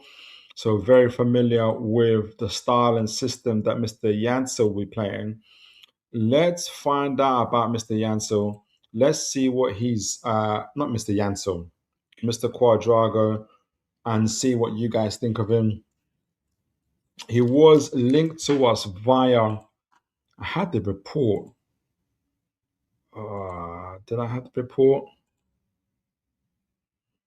It was in May. I remember the date, but I can't remember. Is it this one? No, that's for Khannouss. I can't find the report. It was in May, and I imagine his price has gone up since then. But let's do it. Let's talk about him. Let's talk about Mr. Ouedraogo. Right. So Assan Ouedraogo scouting report. The transition carrier. So he is 20 years old. He's German, 6'3". So he's right up our street in terms of height, and he's 20. We're only getting 20-year-olds for a transfer window. By the way, I saw something about there's a limit on like under 21 European players. Let me know if anybody knows anything about that, what that actually means. But he is 20 years old. He's German national, 6'3", preferred foot right, position CM, AM, and number 8, current club RB Leipzig. Proposed role for Newcastle will be number 8, Matthias fluid 4-2-3-1, 4-3-2-1 system. Right, so Assan Ouedraogo is one of Germany's most exciting midfielders, combining elite athleticism, uncommon technical quality. He's very, very big as well. He's got elite matches. Rather than dictating matches through relentless passing volume, he influences the game by carrying the ball. So he's got elite carrying, chance creation, accuracy, and output. In Schalke, he was in their academy, and that's where you see some of the first kind of scouting reports on him, where he progressed through their scouting academy, becoming one of the youngest debutants in senior football as a teenager. So rather than playing like a typical attacking midfielder, he constantly dropped deeper and received the possession, which is exactly what we need, before driving through the midfield of long controlled carries. He's got a huge frame, long stride, excellent balance. He was 2 centimeters tall, less tall in those days as well. Comfortable at receiving under pressure, which you need to have and need to be able to do. He's got a rare combination of power, dribbling ability, and technical ability for somebody his size. He then went on to play for Leipzig. Um, uh, he in their transition system, that environment demanded quicker transitions, faster counter pressing, which is exactly what we've seen in the training video, and vertical football, which is exactly what Newcastle are going to be doing. Now we're going to look at his injury record. We're going to look at his injury record in a moment. Like when I posted his scouting report on X, and a lot of few folks commented on his injury record. So we will look through that to kind of get an idea of what folks are talking about. So we'll look at his statistics on Data MB. So this is where his statistics become extremely interesting. His profile is not of a traditional playmaker. So instead, Data MB shows that he's a transition carrier, elite strengths in ball carrying, and you can see it right here. This is in his year at RB Leipzig. Elite levels when it comes to ball carrying, which is at what's the direct minutes progress, key passes forward. So it's around 86 point. What was it, the ball carrying again? 88.6. So he's at the elite levels, as well as 4 passing and key passes that lead to shots. Everything else, dual wins, possession ones, I don't think he has those responsibilities from what I can see. So I wouldn't say that he's like, this is like relegation level stuff, but I don't think that that's his responsibilities necessarily. So for Leipzig, he's not asked to kind of recover possession. What he's asked to do is be responsible for progressing the attacks. So that's why his progressive numbers are so elite, essentially. He's got a kind of a 5-star rated technical profile in his ball carrying, in his press resistance, he's got a 4-star rating for his progressive passing, 4-star rating for his creativity, high key pass production, demonstrates strong vision around the penalty area. And he's got 5-star for his physical profile. He's 193 centimeters now, so about 6'3". Long strides, powerful runner, excellent balance, covers huge distances naturally. His athletic profile is among the biggest reasons scouts are excited about his ceiling. His play style, rather than controlling games like Bruno Guimaraes, Ouédraogo changes games through momentum. His first instinct is usually to receive and turn, drive forward, commit defenders, release teammates. So he's got that gravitational pull where he draws defenders, draws opposition players towards him. He plays with aggression while carrying possession rather than aggression without it. Mentioned his elite progressive strengths, elite progressive carrier, press resistant, transition player, outstanding athletic profile, breaks defensive lines naturally through his dribbling, high and ball carrying, high level chance creator, comfortable between the lines, huge development seen. It's exactly what Mr. Jaissle will want in his number 10.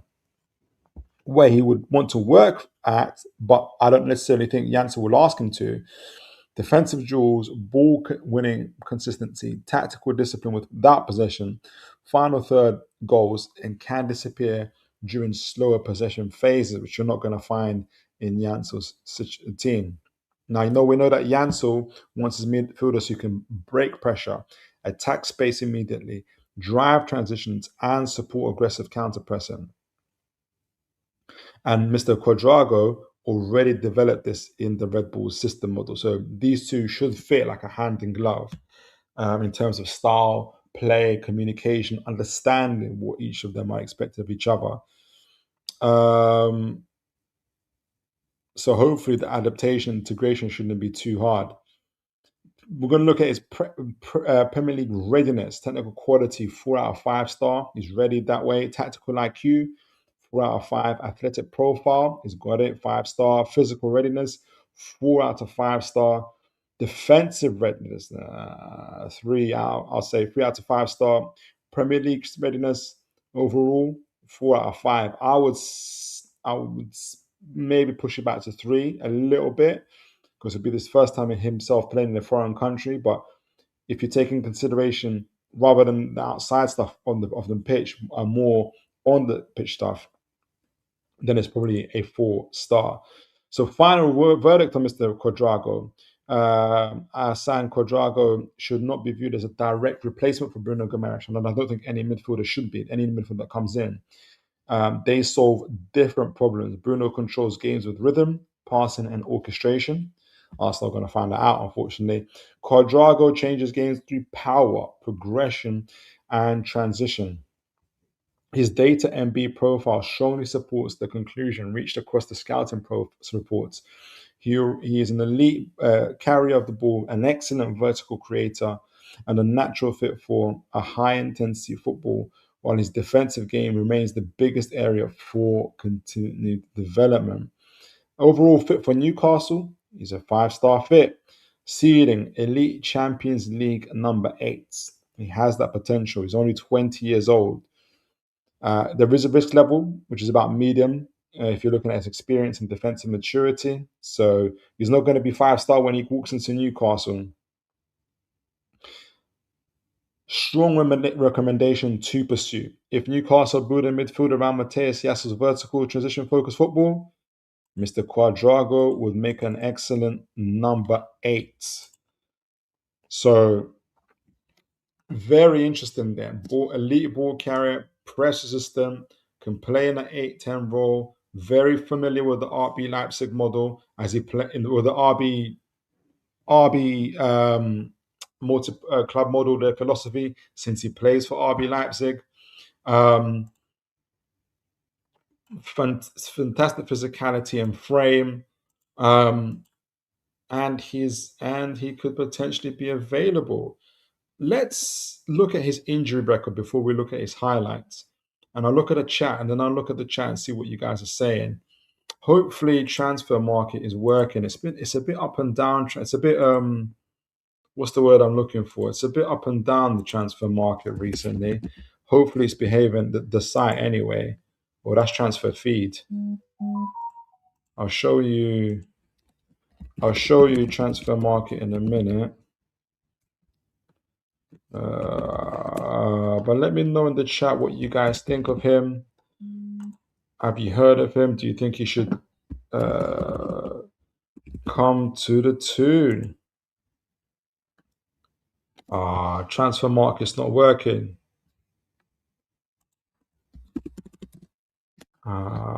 It's gone proper dodgy nowadays, transfer market.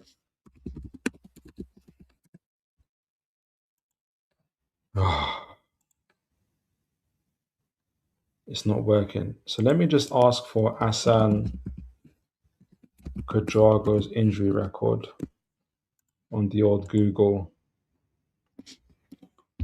Hopefully it's fairly accurate.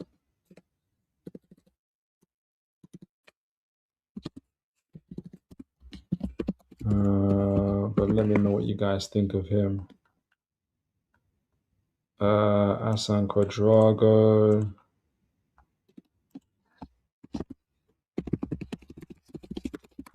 Injury record.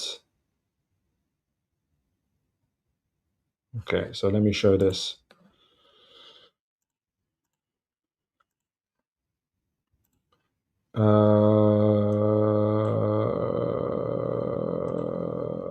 Here we go. Okay, so Assan, can you guys see that? Yes, you can. So Assan Ouedraogo has a highly disrupted injury record for a player his age, major muscle, ligament, and recurring knee and tendon. I think he's currently also been assessed for a shoulder injury.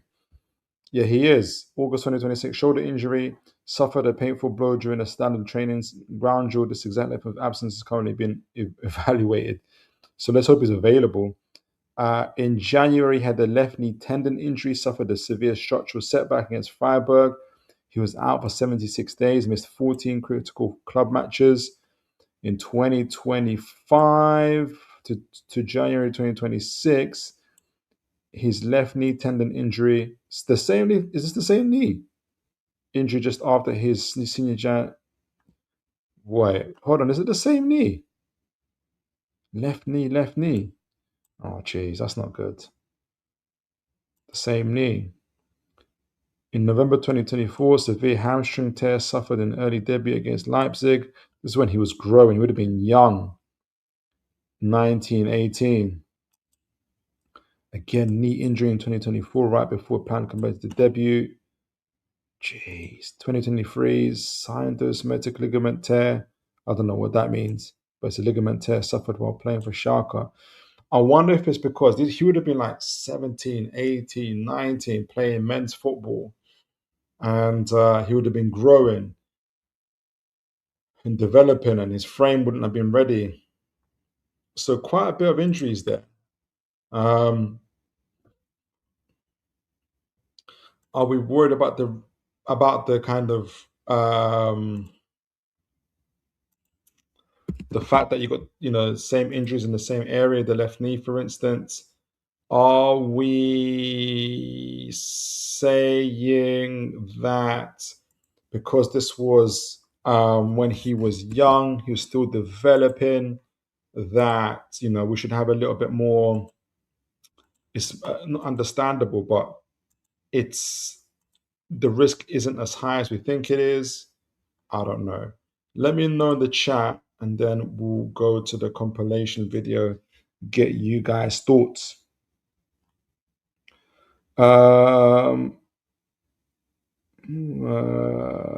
me start. Anthony Jackson says, at the end of the day, the Premier League are okay, messing us about. Okay, I'll go. Let me see what you guys are saying about Ouedraogo.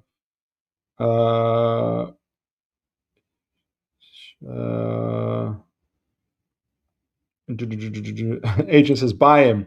Adrian, did you say this before before you saw the injuries? Let me know.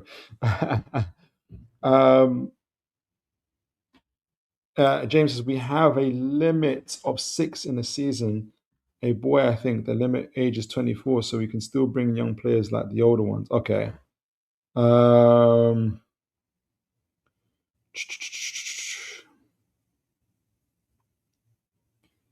Let's see.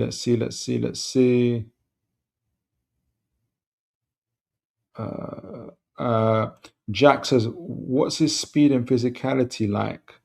I'm going to look at that in the compilation. It's pretty good, though, from what I've seen. Big frame, strong. Think of Felix Nmecha, but just the younger version. Dave Barter, good to see my man here. God bless you. He says, hi, Philip. Looking forward to Saturday, seeing how the squad play and what direction MJ wants them to play. Actually excited. So am I.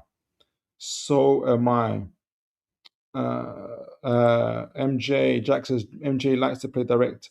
This signing would work well with his height. If he can win his ground jewels, good for quick counters, releasing pressures. He is. I absolutely agree with that. James says he's a great option, but 2 major injuries in 1 season is a big concern for me, more than Scalvini. Yeah, Scalvini though. Yeah. How much of this is just because he's just young and played big men's football at an early age? Wobblejog says EPL club trying to sign players from RBL.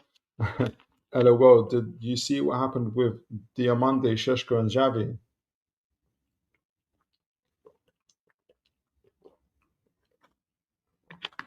Definitely Sheshko. Absolutely. No, absolutely.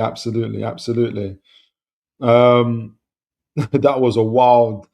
That was a wild transfer. No, absolutely.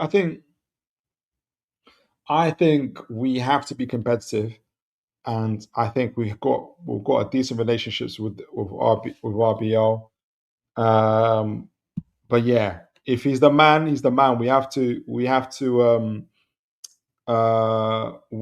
get into it. We have to what's the word I'm looking for? We have to um we have to get into it in terms of the team, and so in terms of the club. If he's the guy to go forward with, I think we have to. I think we have to get into it.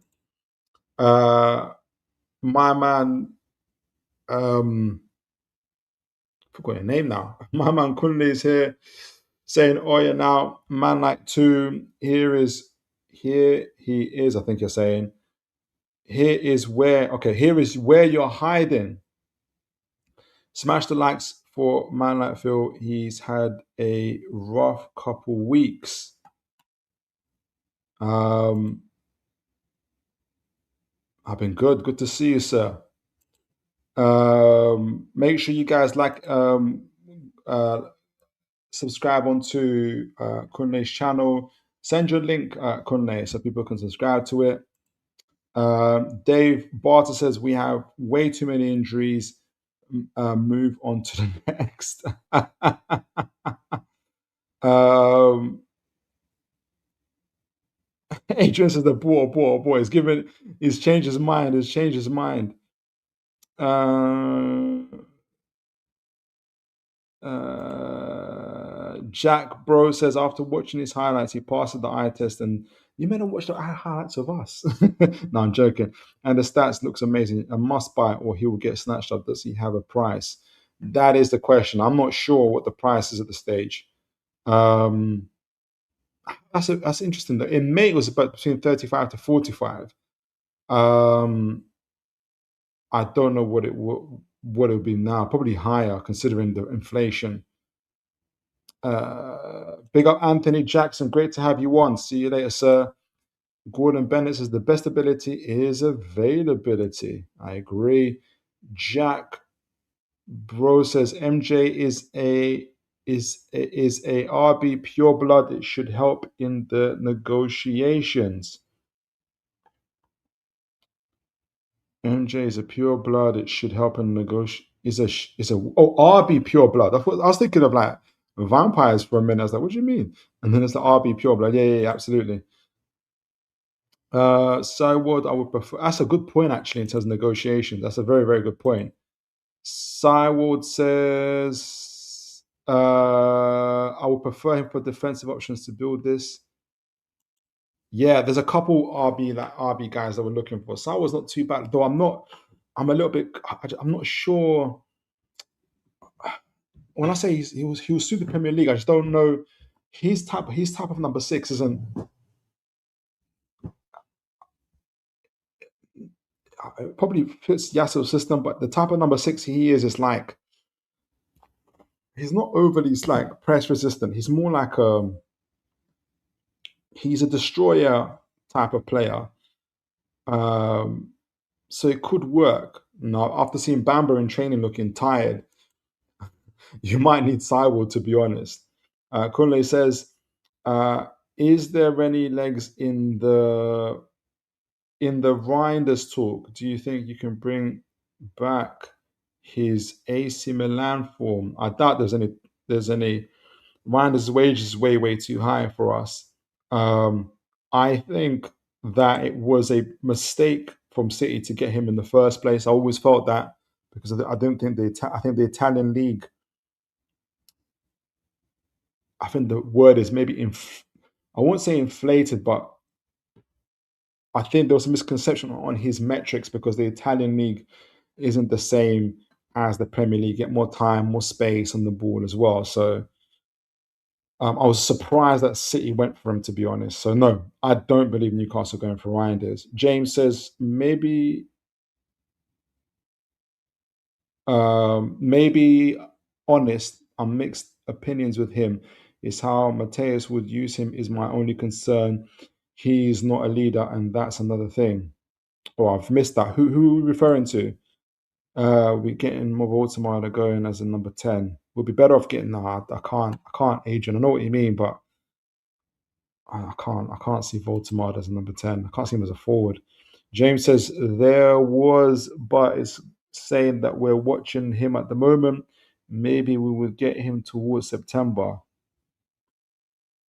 Is that Quadrago you're referring to? Let me know. All right, so let's have a look at his compilation. Let me see what you guys. Make sure you guys can see. Oh, make sure the sound is off. Make sure the sound is off. Again, big up FS Scout. I can't believe I'm not subscribed. I thought I was subscribed to them. There's FS Scout. Let's have a look at my man Quadrago. Can you guys see that? Yeah, you can. Right, so remember, 6'3", 6'4", physical frame, 20 years old, elite ball carrier and ball progressor, loves to drop in like he just did there. Got past my man there really, really well. He's kind of like a profile, like a Yaya Toure stroke, Felix the Nmecha type of profile. Outside of the ball with his left, I didn't realize, I thought he was right-footed. He's left-footed. It looks like he's both footed because he's carrying the ball with his right, shoots with his left. Really, really strong there. Lot like powerful runner. That's a thunderbolt right there as well. But again, he's got a little bit of time and space that he's not going to get playing in the Premier League. I think this is international though. Lovely one-touch football, great placement as well. This is why I can still see him playing as a 10. Though probably he's better suited to a number 8 who can play in a 10. Again, great quick feet there. I think that's who he reminds me of. He's got that kind of Yaya Toure type of esque profile on him. Again, picking up the ball on the edge of the box, loves to shoot. You're not really seeing him like threading passes through. But again, his creativity comes from his ball carrying. Again, very, very powerful runner. He got past like 4 or 5 guys there. Jeez. It's a mixture of it's international football as well as club football there. And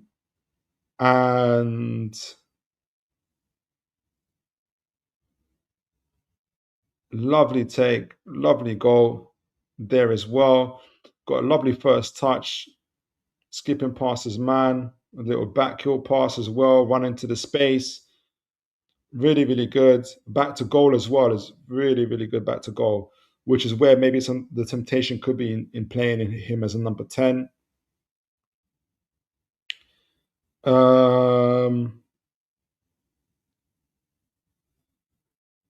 Again, really big, can drive with that ball forward there. That was really, really good. Again, you're thinking, how well can he do that in the Premier League? I think he's got the physical frame, pace, and this is his Schalke days. He's got quite that's great control there. Quite an explosiveness about him, which might be the reason why he gets those injuries. But I personally think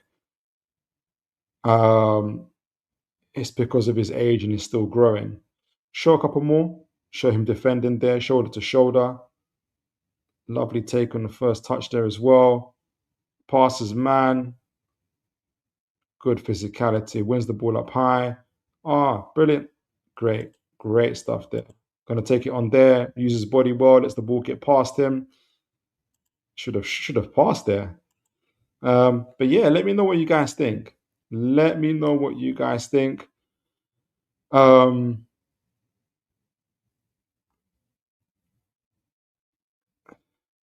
Obviously, his injuries would be a concern, but he's a talent. He's a talent for sure. James says, just to point on Nick Nola Sywald, he's definitely an option. He had worked with MJ when he was part of. So absolutely. They'll know each other's work, everything. Adrian says he glides beautifully, like a skier. James says, if if we could get him for a round lower than 35 million, then I'll probably take him. We're not getting him for 35 million for sure not. This is RB Salzburg, RB Group, but Leipzig, excuse me. But he would have to be back up. He wouldn't be a first team player for me just because of the injury record. That's fair. That's fair. I don't think we're getting him for 35 million. Definitely not. Definitely not. Gordon says this is like watching the showreel of Willock's brain. Imagine himself playing before a big game. Okay, so this is like a okay. I thought you were going to criticize. It sounds like you're bigging him up. This is what Willock thinks he's playing like, but it's not how it's working out. I see what you. This is what I'm saying. I think Jaissle will like Willock, um, and Willock will like Jaissle. Whether he stays would be an interesting thing, though I doubt that's going to happen. But yeah, man, I think it's promising. I think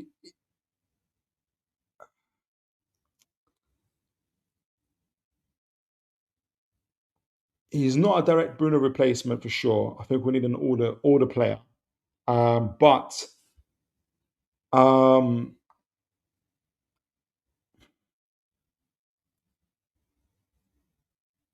yeah, I want to say yes, but I also think we need.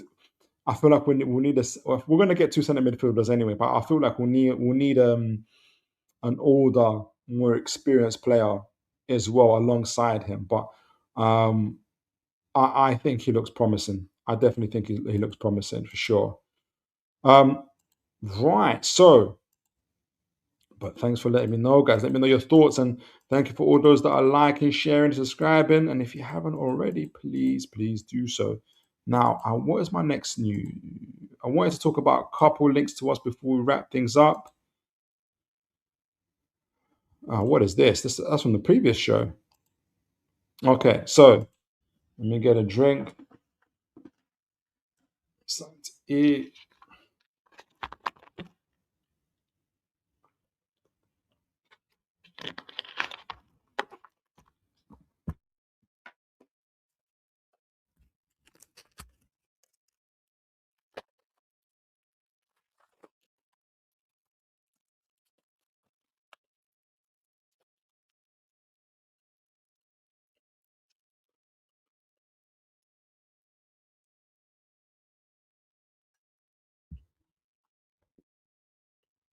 Apologies.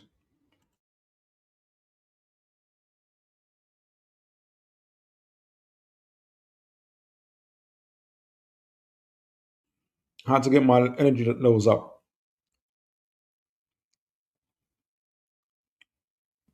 All right, so let's talk about Felix Nmecha because,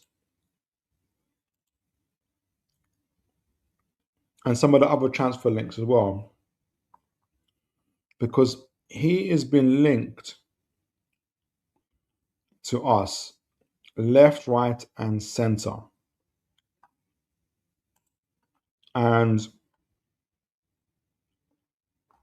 where is it? Where is it? Where is it? Where is it? Where is it? Where is it? Where is it? Um, where is it? Where is it? Where is it?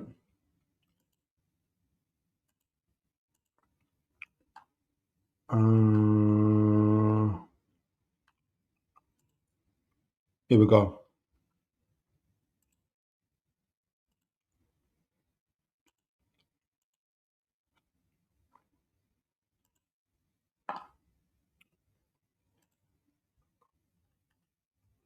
All right, so he has been linked to us left, right, and center. I'll be honest from the beginning. I shouldn't really say this. I don't know, I should say it from the beginning, but I usually like to leave it. I don't believe this stuff. I don't believe this stuff. Let me read the report and I'll give you guys my opinion. But I just don't believe Newcastle. It says here that Newcastle preparing an offer for Dortmund's Felix Nmecha. But a big part of the reason why I don't believe this is because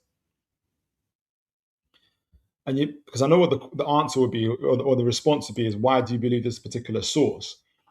But if you guys know ITK source, he's a definite Liverpool fan for sure. Writes like a poet, but he gets things right. He does get things right. Um, and he said it before, at least a month or two ago, that Nmecha was heading to Liverpool. And there's other ITK sources that I follow, where I'd say who are kind of the same mindset. But big journalists are saying that Felix Nmecha, that Newcastle are preparing a bid for Felix Nmecha. This is Get Football. It's a Bundesliga media outlet. No, yeah, it's a Bundesliga media outlet, and they are saying Newcastle preparing offer for Borussia Dortmund Felix Nmecha. So Sky Germany, I can't see the author, so I can't pick up the author, unfortunately. But anyway, Sky Germany reports that Newcastle have made initial contact with Felix Nmecha's representative as they prepare to intensify their pursuit of the Borussia Dortmund midfielder. The German broadcaster claims that the Premier League outfit intends to submit an offer for the 25-year-old following Bruno Guimaraes' move to Arsenal. Newcastle have also generated substantial additional funds through the departure of Anthony Gordon and Sandro Di Tonali. Nmecha's 25 years old. So the open exchange with Nmecha's camp does not, however, constitute an agreement or confirmation that the German international wishes to leave Dortmund. Okay. Okay. Um, so if that's the case, why are we bidding?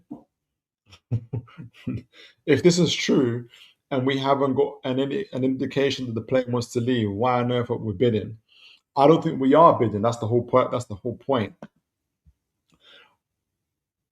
The other side of the argument is to also maybe say is because the article is also thinking of the Dortmund fans, and what they're trying to say is just because Newcastle, it could be a way of again public relations saying, look, just because Newcastle are um, bidding and there's been some conversation between the camps, it doesn't mean that Nmecha is going to leave Dortmund, and kind of keep their relations good, but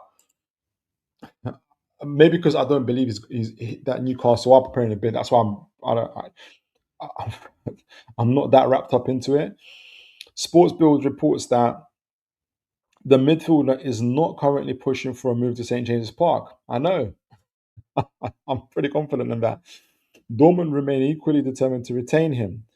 And again, this could be part of Dortmund saying this also to make sure that they got leverage in negotiations. Maybe Felix Nmecha does want to go. But you don't want to the club, the potential selling club, don't want to come off as desperate and then lose more money on him.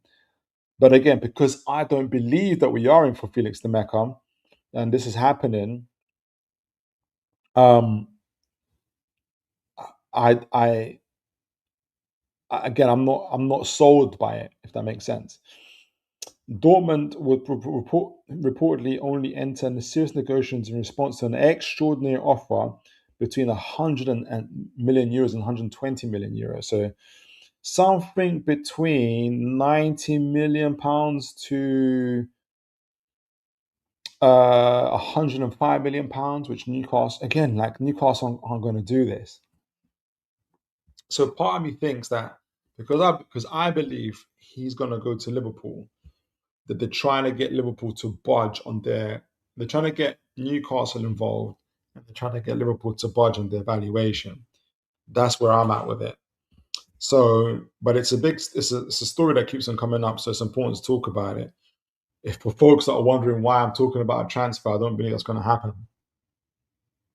It goes on to say Newcastle revive long-standing in Nmecha interest. Newcastle identified Nmecha as the preferred potential Guimaraes replacement earlier this week, but their interest in the midfielder predates his arrival in Dortmund. That is true. That is true. Right, so let me know what you guys think. I feel like I've maybe poisoned the well a little bit here with him, but I have to be honest about what my thoughts are on the transfer. Very similar. So, like I said, it's got very so him Quadrago have a very similar play style. Obviously, he's older, Nmecha, um, and is a bit more mature in terms of as a player and experience. Adrian says never really got into the Nmecha appreciation train. Lacks a bit of grit and edge for me. Fair enough. Fair enough. I haven't seen them enough to kind of have a judgment on that. James says, remember that they didn't play the back mainly in Dortmund. They don't get that grit as much. Okay, so because they don't really play from the back, because I don't know, maybe because it's in Dortmund, Germany. I don't know. Jack says the Mecca is in the big six pay bracket for what you get good player, but not justified for Newcastle budget, in my opinion. I think you're probably right, Jack. I honestly think you're probably right. I just don't think. I think it's going to Liverpool. That's been set months ago, and this is like a final flurry from Dortmund to try and get clubs involved to get a bigger bid. Ian McKenna says, You break my heart. What is that? What is happening at Newcastle? But this isn't the first time. I missed something there. Let me know. Let me know what you mean. All right, so that's the Mecca. The other one I wanted to discuss was where is he?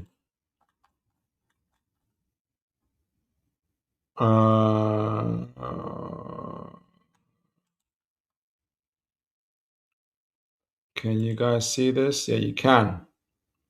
Let me know from. Okay, you can see it. So this is.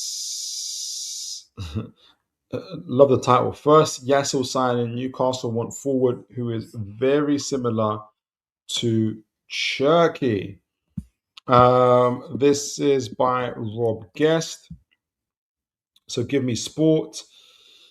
Journalist Rob is a football writer for Give Me Sport with over 15 years experience in the industry. Okay, so he writes, and this is regards to El Khannouss. You guys remember El Khannouss played for Leicester City, now Stuttgart.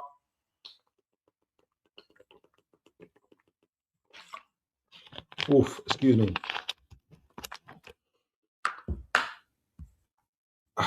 So some fluff here in terms of Jan still coming in and all of that, and Bruno leaving. So El Khannouss is a transfer option. So he says Newcastle, one of the three Premier League clubs targeting a move for Stuttgart ace Bilal El Khannouss this summer. The Moroccan will be familiar to many fans after spending 1 year with Leicester City during the 2024-25 campaign before joining Stuttgart on loan last summer. The attacking midfielder's move was made permanent back in May after contributing to what so hold on, we're one of three Premier League. Come on, what's the going all the way back here? Where is it? So we're one of three Premier League clubs. So it already senses to me that someone's trying to get what do you call it? An auction going. The Premier League will be familiar to many fans after spending 1 year with Leicester City during the 24-25 campaign. Okay, so the attacking midfielder was made permanent back in May after contributing 9 goals in 41 appearances in the Bundesliga outfit. That's pretty good. However, a possible exit from the MHP Arena is possibility of Newcastle, one of the trio of football clubs eyeing him up. According to Fußballdaten D, sounds like a very much German media outlet. The Magpies, Tottenham, and Crystal Palace. It's an interesting set of clubs there. I'll be surprised Tottenham, or maybe I shouldn't be surprised. Crystal Palace, yes. Are all interested in the Moroccan international. Newcastle scouting department view El Khannouss as a player who has the physicality and technical skills to cope with the intense nature of the Premier League. That is true. As a North East club, I think. What do you guys think? if it is between Tottenham, Crystal Palace, and Newcastle, how do you guys fancy our chances? If I break down Tottenham, and I was listening to a channel this morning, I forgot the gentleman's name. It's a terrific channel, terrific channel.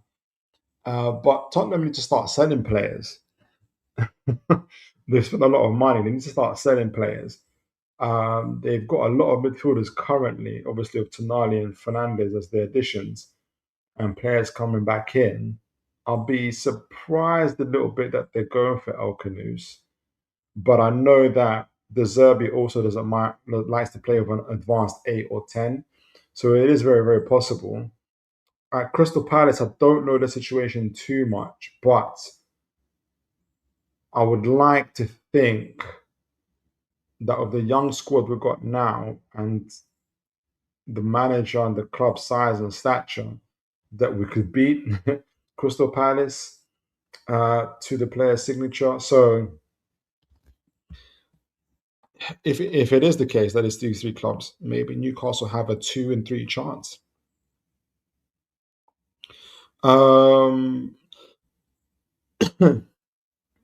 Newcastle scouting department view El Khannouss as a player who has the physicality and technical skills to cope with the intense nature of the Premier League. As a Northeast club will be able to meet the player's salary demands. True, it strengthens the club's positions. It strengthens the club's position in the transfer market when it comes to trying to win the race for his signature.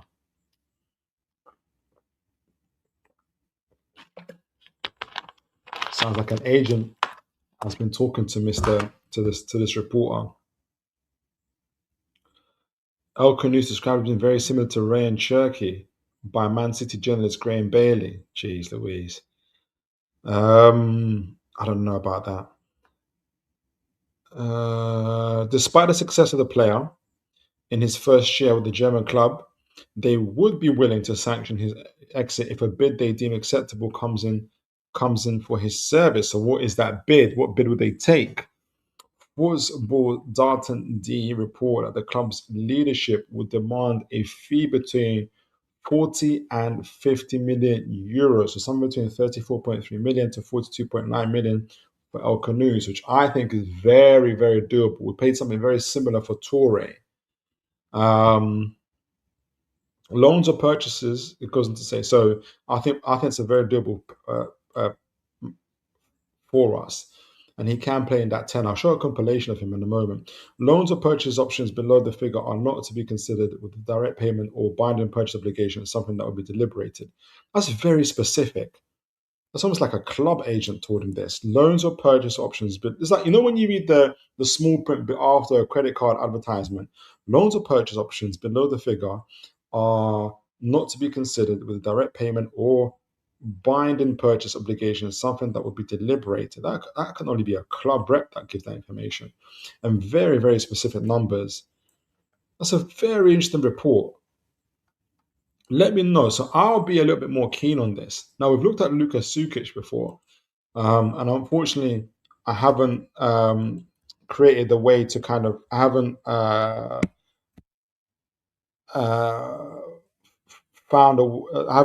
haven't compared them both to each other. But let's have a brief look at El Khannouss's stats, and I want to hear from you guys. Would you guys go for him? Let's have a brief look at his stats and then his compilation. I haven't put up a scouting report on him. I might do it. He might be the next person I do, because I do like El Khannouss. I do like his style.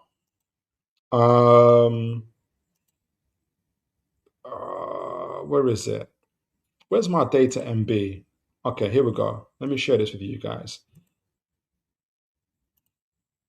All right, brilliant. Again, thank you to all those that have been liking, sharing, subscribing. Great to see so many folks with us watching the channel. All right, so that's Bentacore. Don't ask me why I'm looking at Bentacore. I had a moment, put it that way. I think it's because I was watching the what do you call it? The Tottenham channel, and they were saying that Bentancur is available. And then I linked it to an ITK saying that Newcastle are looking for an experienced midfielder. So that's what led me to that. Okay. So I'm going to go to the chats in a moment. But look, this is El Khannouss, 22 years old, by the way. This year at Stuttgart, he's played 17. This is obviously minutes specifically in the Bundesliga. Who would have played in other competitions, but very, very clear minutes in terms of key passes, passes that lead to shots, is at an extreme level. Like this is at a very elite level, extreme level, at an elite level. Why can I not see the key passes stats on here?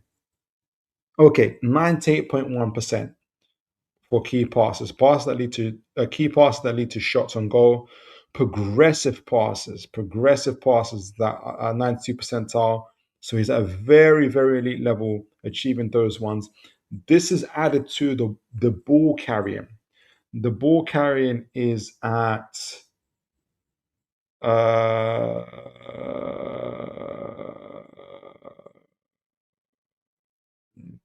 progressive carry, 80 percentile. So very good getting into elite level. So he's got both creativity through passing and through ball carrying, which makes him a very, very attractive option.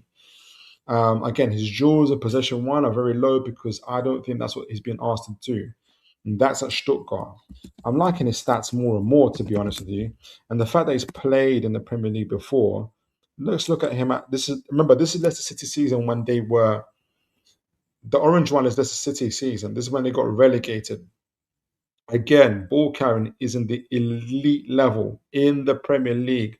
Key passes, getting into very, very good. Again, playing for a relegated side. I remember when we played them, progressive passes. This would be, and when Stuttgart got him, they believed that these stats will rise because if you play for a better team, and that's exactly what happened. I'm liking this kid even more. I need to do a I need to do a scouting report on him. I need to do a scouting report on him.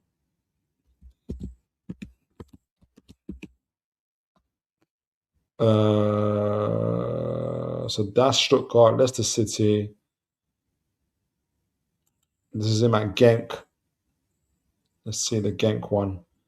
That will be in the blue. So again, very, very similar. Ball carrying, ball progressive, key passes. That's what he does. I think he's a 10. 8, 10. Let me know what you guys think. I really like him. If Newcastle are serious, maybe this is what they meant by experience. He's got more experience than Sukic. And there's some good stuff. There's some good metrics, in my opinion. Again, no matter where he plays, either in Genk in Belgium, Leicester City in the Premier League, or Stuttgart, Germany, he's always shown either very good or elite levels in key passes, progressive passes, ball carrying, and forward pass. And he's always been the creator through his passing, through his carrying, through his dribbling. I think these are very, very impressive metrics, in my opinion. And let me know what you guys think of the player. I'm going to find a compilation of him, but I want to know what your thoughts are on him before we wrap the show up.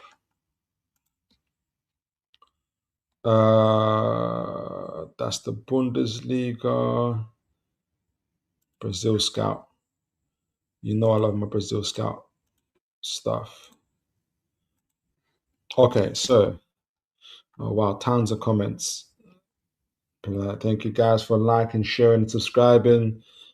Let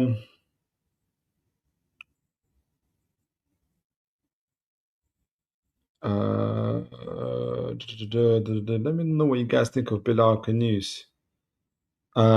Because I'm liking what I'm seeing. Jack says, with the new manager having roots work with RB, It's no surprise that we are getting linked to all of these players that are in and around the mold. I do think that some of these are just media click farming. Yes, I wouldn't be surprised either. That's what the Nmecha one feels like. Um, James says 45. Is that for El Khannouss? Adrian says El Khannouss is doing. I really like El Khannouss. If we're talking about that number 10 role, the guy has proven himself in Belgium in the Premier League with a relegated side in Leicester City. He's gone and done it in Stuttgart, and he's showing the same metrics each and every time. Yeah, he's fine. He's fine. He is what he is. He's a very, very good player. 22, 23 years old. I think the risk on him is limited. If it's true, and I think Newcastle, Mark Douglas came up with it and said that the replacement will be experienced. I know he's 22, 23, El Khannouss. Well, El Khannouss is experienced, and he was in the World Cup. He played in the World Cup. He played in the Premier League. He played in the Bundesliga. He played in Belgium. This kid's experienced. This kid's. Sorry for calling you a kid. My age, but he's got experience. Jack says, how much did the journalist say his price tag was? It was between, from the top of my head, it was between. Actually, where was it? Let me not do that. It was 30. So pound. So in euros, it's 40 to 50 million euros. In pounds, that works out to be 34.3 million to 42.9 million. I think is worth it. I would pay 45 million for it. I would pay for it. I wouldn't blink. Jack says these are all Willock replacements. If we brought one of these players in as a 10, they'll be expecting an experienced Bruno replacement, in your opinion. That's a very, very good take. Yes. So maybe that's what I was looking at Bentacore earlier on. I don't know if you remember. So like a Bentacore would be an experienced Bruno replacement if Tottenham are looking to shift him. But I don't want to buy a Bentacore just so Tottenham can go and buy Bilal Khannouss. But if if it's not the case that if Tottenham weren't interested, for instance, it's just a made-up story, and we're able to get an experienced player like a Bentacore. I know he doesn't lift people off their seats, but his experience, his Premier League, you know, you play in the pivot, control, possession, help us to weather certain storms. El Khannouss is the creator in chief. That is what he does. He's done it across 3 leagues already. He's definitely the Willock replacement for sure. I agree with you there, Jack. Couple more. James says, I really like him in Leicester City. My only worry is that Spurs jumps in very quickly and just takes him. He's very, very good. I think that's the risk for any player. But I hear what you're saying. I just don't know. Well, I know why Tottenham would want him. If we want him, I'm just a bit like they need to shift players before they get anybody. I don't know how they're struggling in that area at the moment. So we'll see. And it depends on how much what he wants to do. Gordon Bennett says 45 with extras. I think James types his Chinese order into the chat by accident.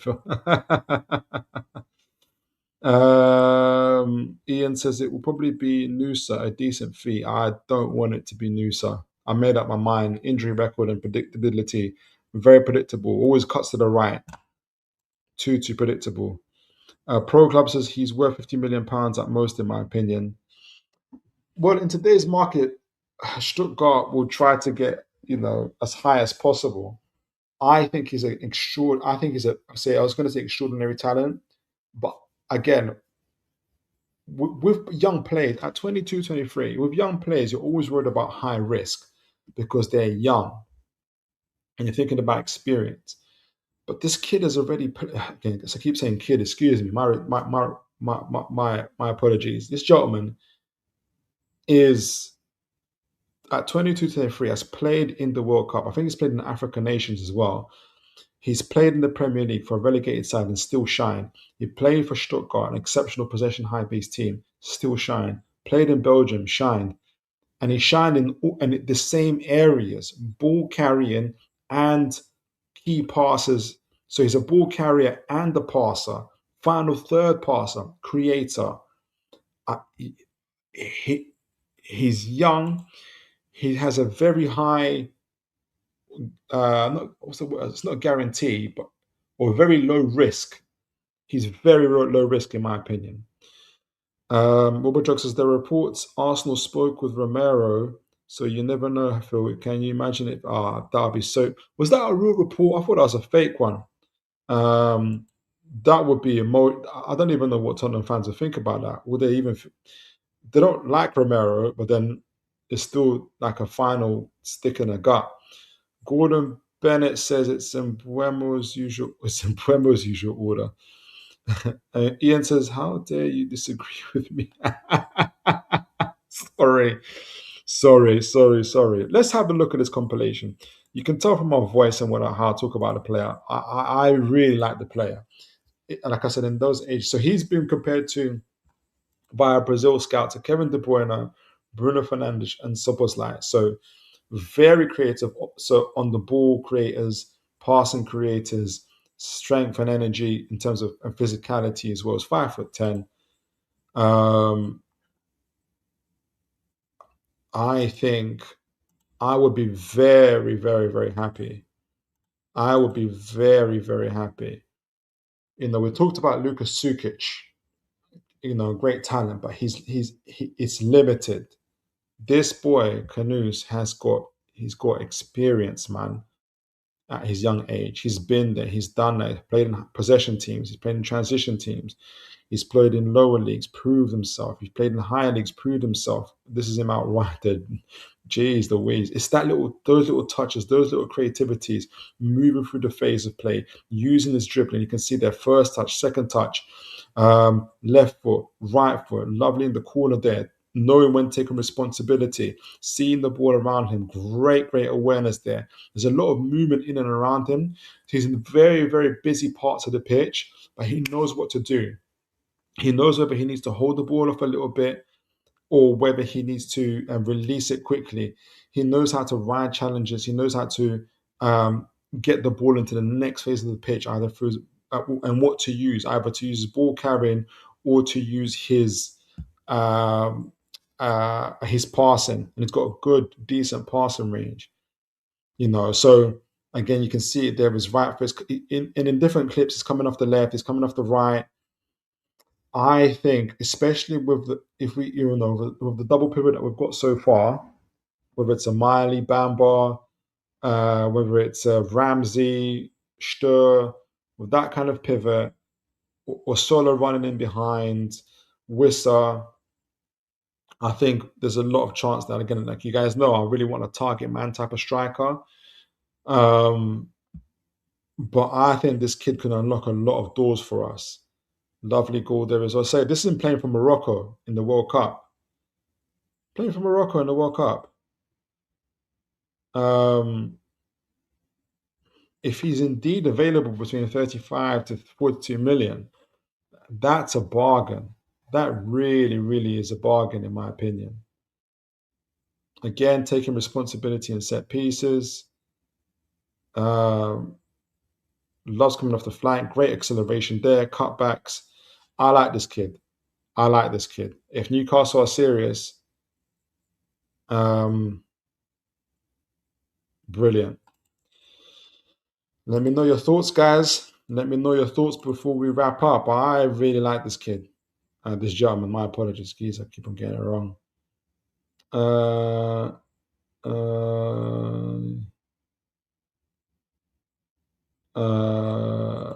Adrian says, "Oh, Khanouss is perfect for our squad." Absolutely. Honestly, if this is serious, I know people anyway. I know that 35 to 40 million is a bargain. I personally, and people, I'll go up to 60. I'll go up to 60 because the number 10 is so important for this role. And this is the exact profile. This is the exact profile that would work. And I think Stuttgart will look at Johan Manzambi's price tag and want something close to that, in my opinion. And it's the right thing to do if you're the selling club. Jack says, okay, so we can't take Stiller and El Khannouss. If you had to pick, easy, Khannouss. I don't think Stiller. I can't believe we're serious about Stiller, to be honest.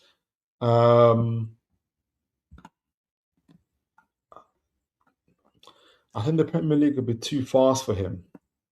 Too fast for him. Khannouss, without a doubt. Jack says, okay. Oh, I read that one. Sorry. I really like him, says James, but just think he's going to be snatched up by a club. Jeez, you got that PTSD, James. Adrian says, I'll take a bold bid to get him. None of this 45 million. No, it wouldn't. Exactly. You're right, Adrian. You're right. You're right. None of his 45 million. That's what Arsenal try to do. Just give the 60. Yeah. Just give the 60 plus 500. Just give the 60 so you're not playing around. People are going to disagree with that, but I think this kid's a gem. I think he's proper. 22, 23 across 3 leagues, and your metrics just stay the same each and every time. Whether it's a relegated club, high possession club, counter attack, it just stays the same. Nah. World Cup, African nations. Are you kidding me? 22, 23, you've already done all of that. No. Jog says it's so important for an attacking player to be able to carry with a head straight up, and that's exactly it. Not hunch looking over their feet. He got that. He'll be a bargain at the price. I knew you'd see that Jog. Each and every one of like, let me bring that. You make me want to bring back the play. I'm meant to be getting off. I was meant to finish half an hour, 37 minutes ago, but this kid's. I don't know why I didn't do a.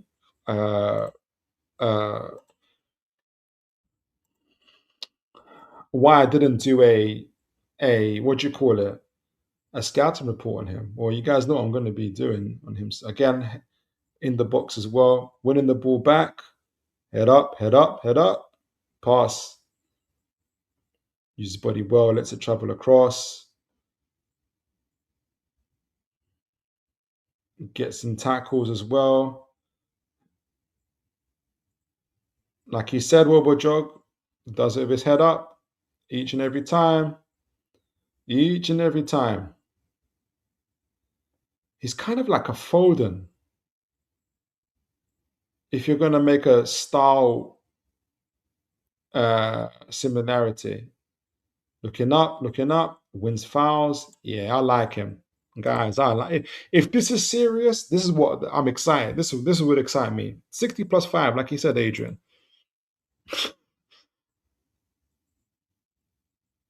Did I see 8 goals, 4 assists? I missed so many games. Let me have a look at his let's have a look at his thing. I need to close up.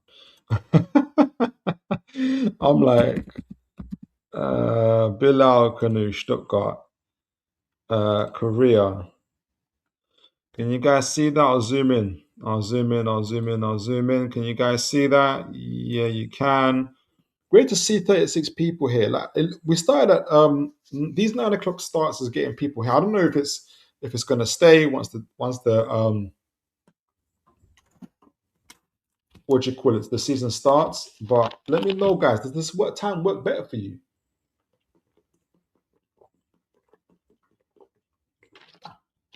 Okay.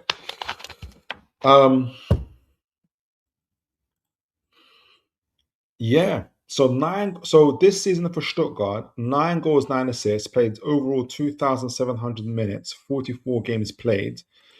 If you break that down in the DFB Pokal, that's 2 assists. In the Bundesliga, where he played 25 games, 1,600 minutes, 4 goals, 5 assists, 9 goal contribution. That's impressive to me. In the Europa League, we played 600 minutes, 400 minutes. Excuse me, 648 minutes, 5 goals. Again, impressive. He even had time to spend in the Championship and still got 2 goals before they bought him. He played 2 games in the Championship with Leicester City because they were relegated. Still had time to get 2 assists.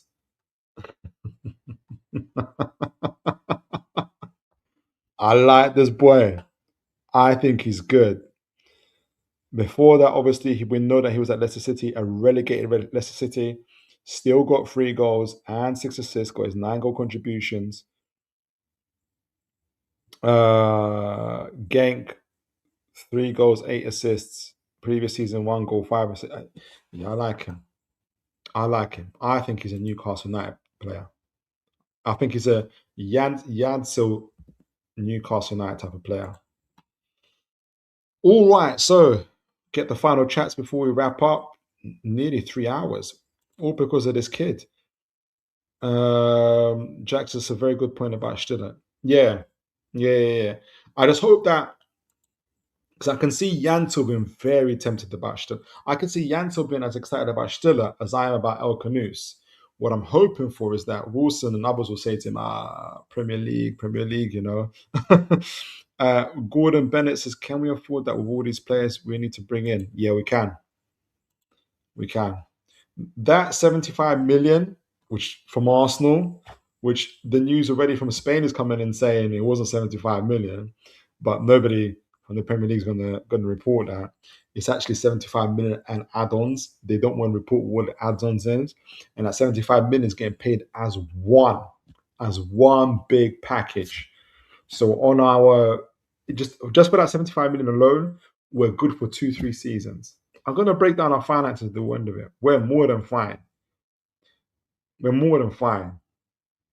Even if we got this kid for 60 million, we get a 5+1 contract here. We break that down for a 10 minute for each contract.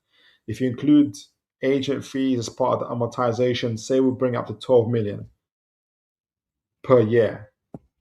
Out of that 75 million that Arsenal paid for Bruno alone, we still got money. So yes, James says, when other clubs is looking at the numbers, I think a bigger club, I think maybe a Barcelona, maybe a Real Madrid, maybe a much better. That my only concern that we offer around 85 million. Who's that for? For him? For El Khannouss? PSG, Barcelona, they've already got players like him. He's a gem where he hasn't got a home yet. I'm trying to be realistic. Absolutely. And we have to be. That's what we've got to get in there. Benjamin says, big up Philip, love the videos. Thank you so much. That's so encouraging. I do spend a lot of time bringing them together. So I really appreciate you writing this and letting me know. Thank you so much. God bless you. George says, Anis Hajmus. Yeah, apparently he's coming. Jack says, you have sold me on the argument. We need...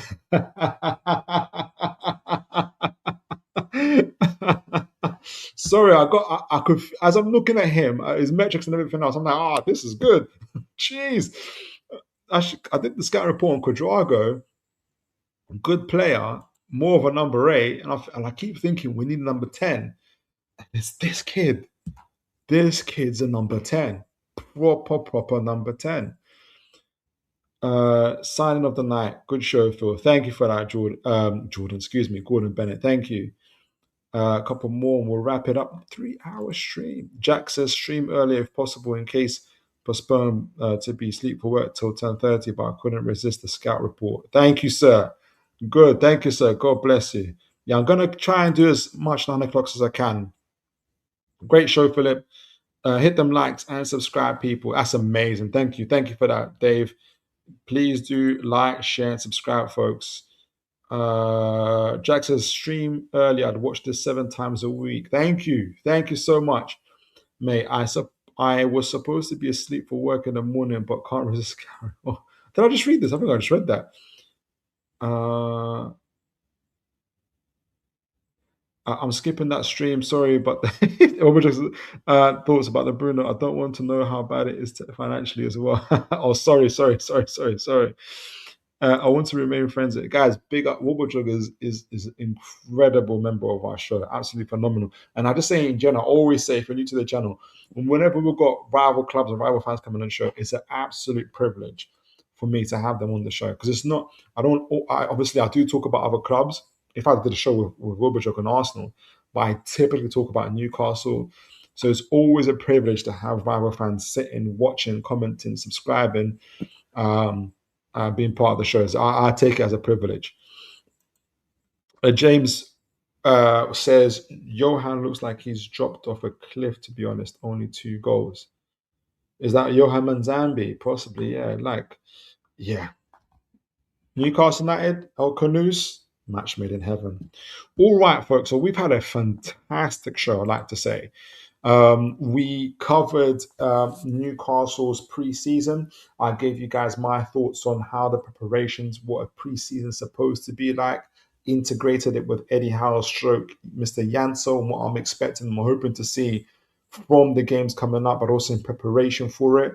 I'm going to keep bringing it up, the mapping for each and every game. From like I said, for me personally, I'm not looking at results straight away. I'm looking at different things, his principles, the pressing triggers and highlights and everything else like that. So we're going to keep track of those things as well. See where we are, how ready we are. Try and guess how ready we are when it comes to the Liverpool game. Hopefully, it meets our expectations. But also, I'll be around at Newcastle for the Visit Malta Cup. If you guys see me there, please do come say hello. Again, I don't know what everybody looks like. I know what some of you look like, obviously like James here, but I don't know what people look like. So don't be shy. Say hello to me, man. Honestly, I would love to shake your hand, give you a fist pump, whatever it is. God bless you for that.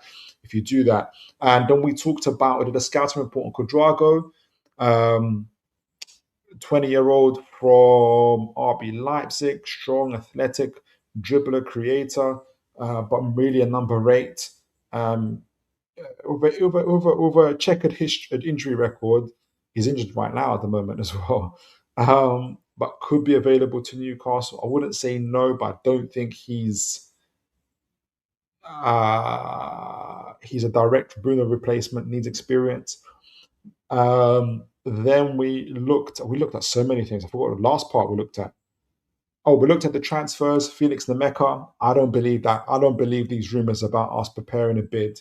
He's a Liverpool player. He's a Liverpool. If we get Felix Nmecha, I'll be shocked. For me, he's a Liverpool player. He has been a Liverpool player for a couple months, or at least a month or so. So I'll be shocked if we get him. But to my surprise, the player should have probably done a scouting report on Bilal El Khannouss, who was linked to us as well via Stuttgart. He would be the signing so far of the window if we were to get him. He is the exact. When you're saying what number 10, what would be the ideal number 10 in the Jansel system?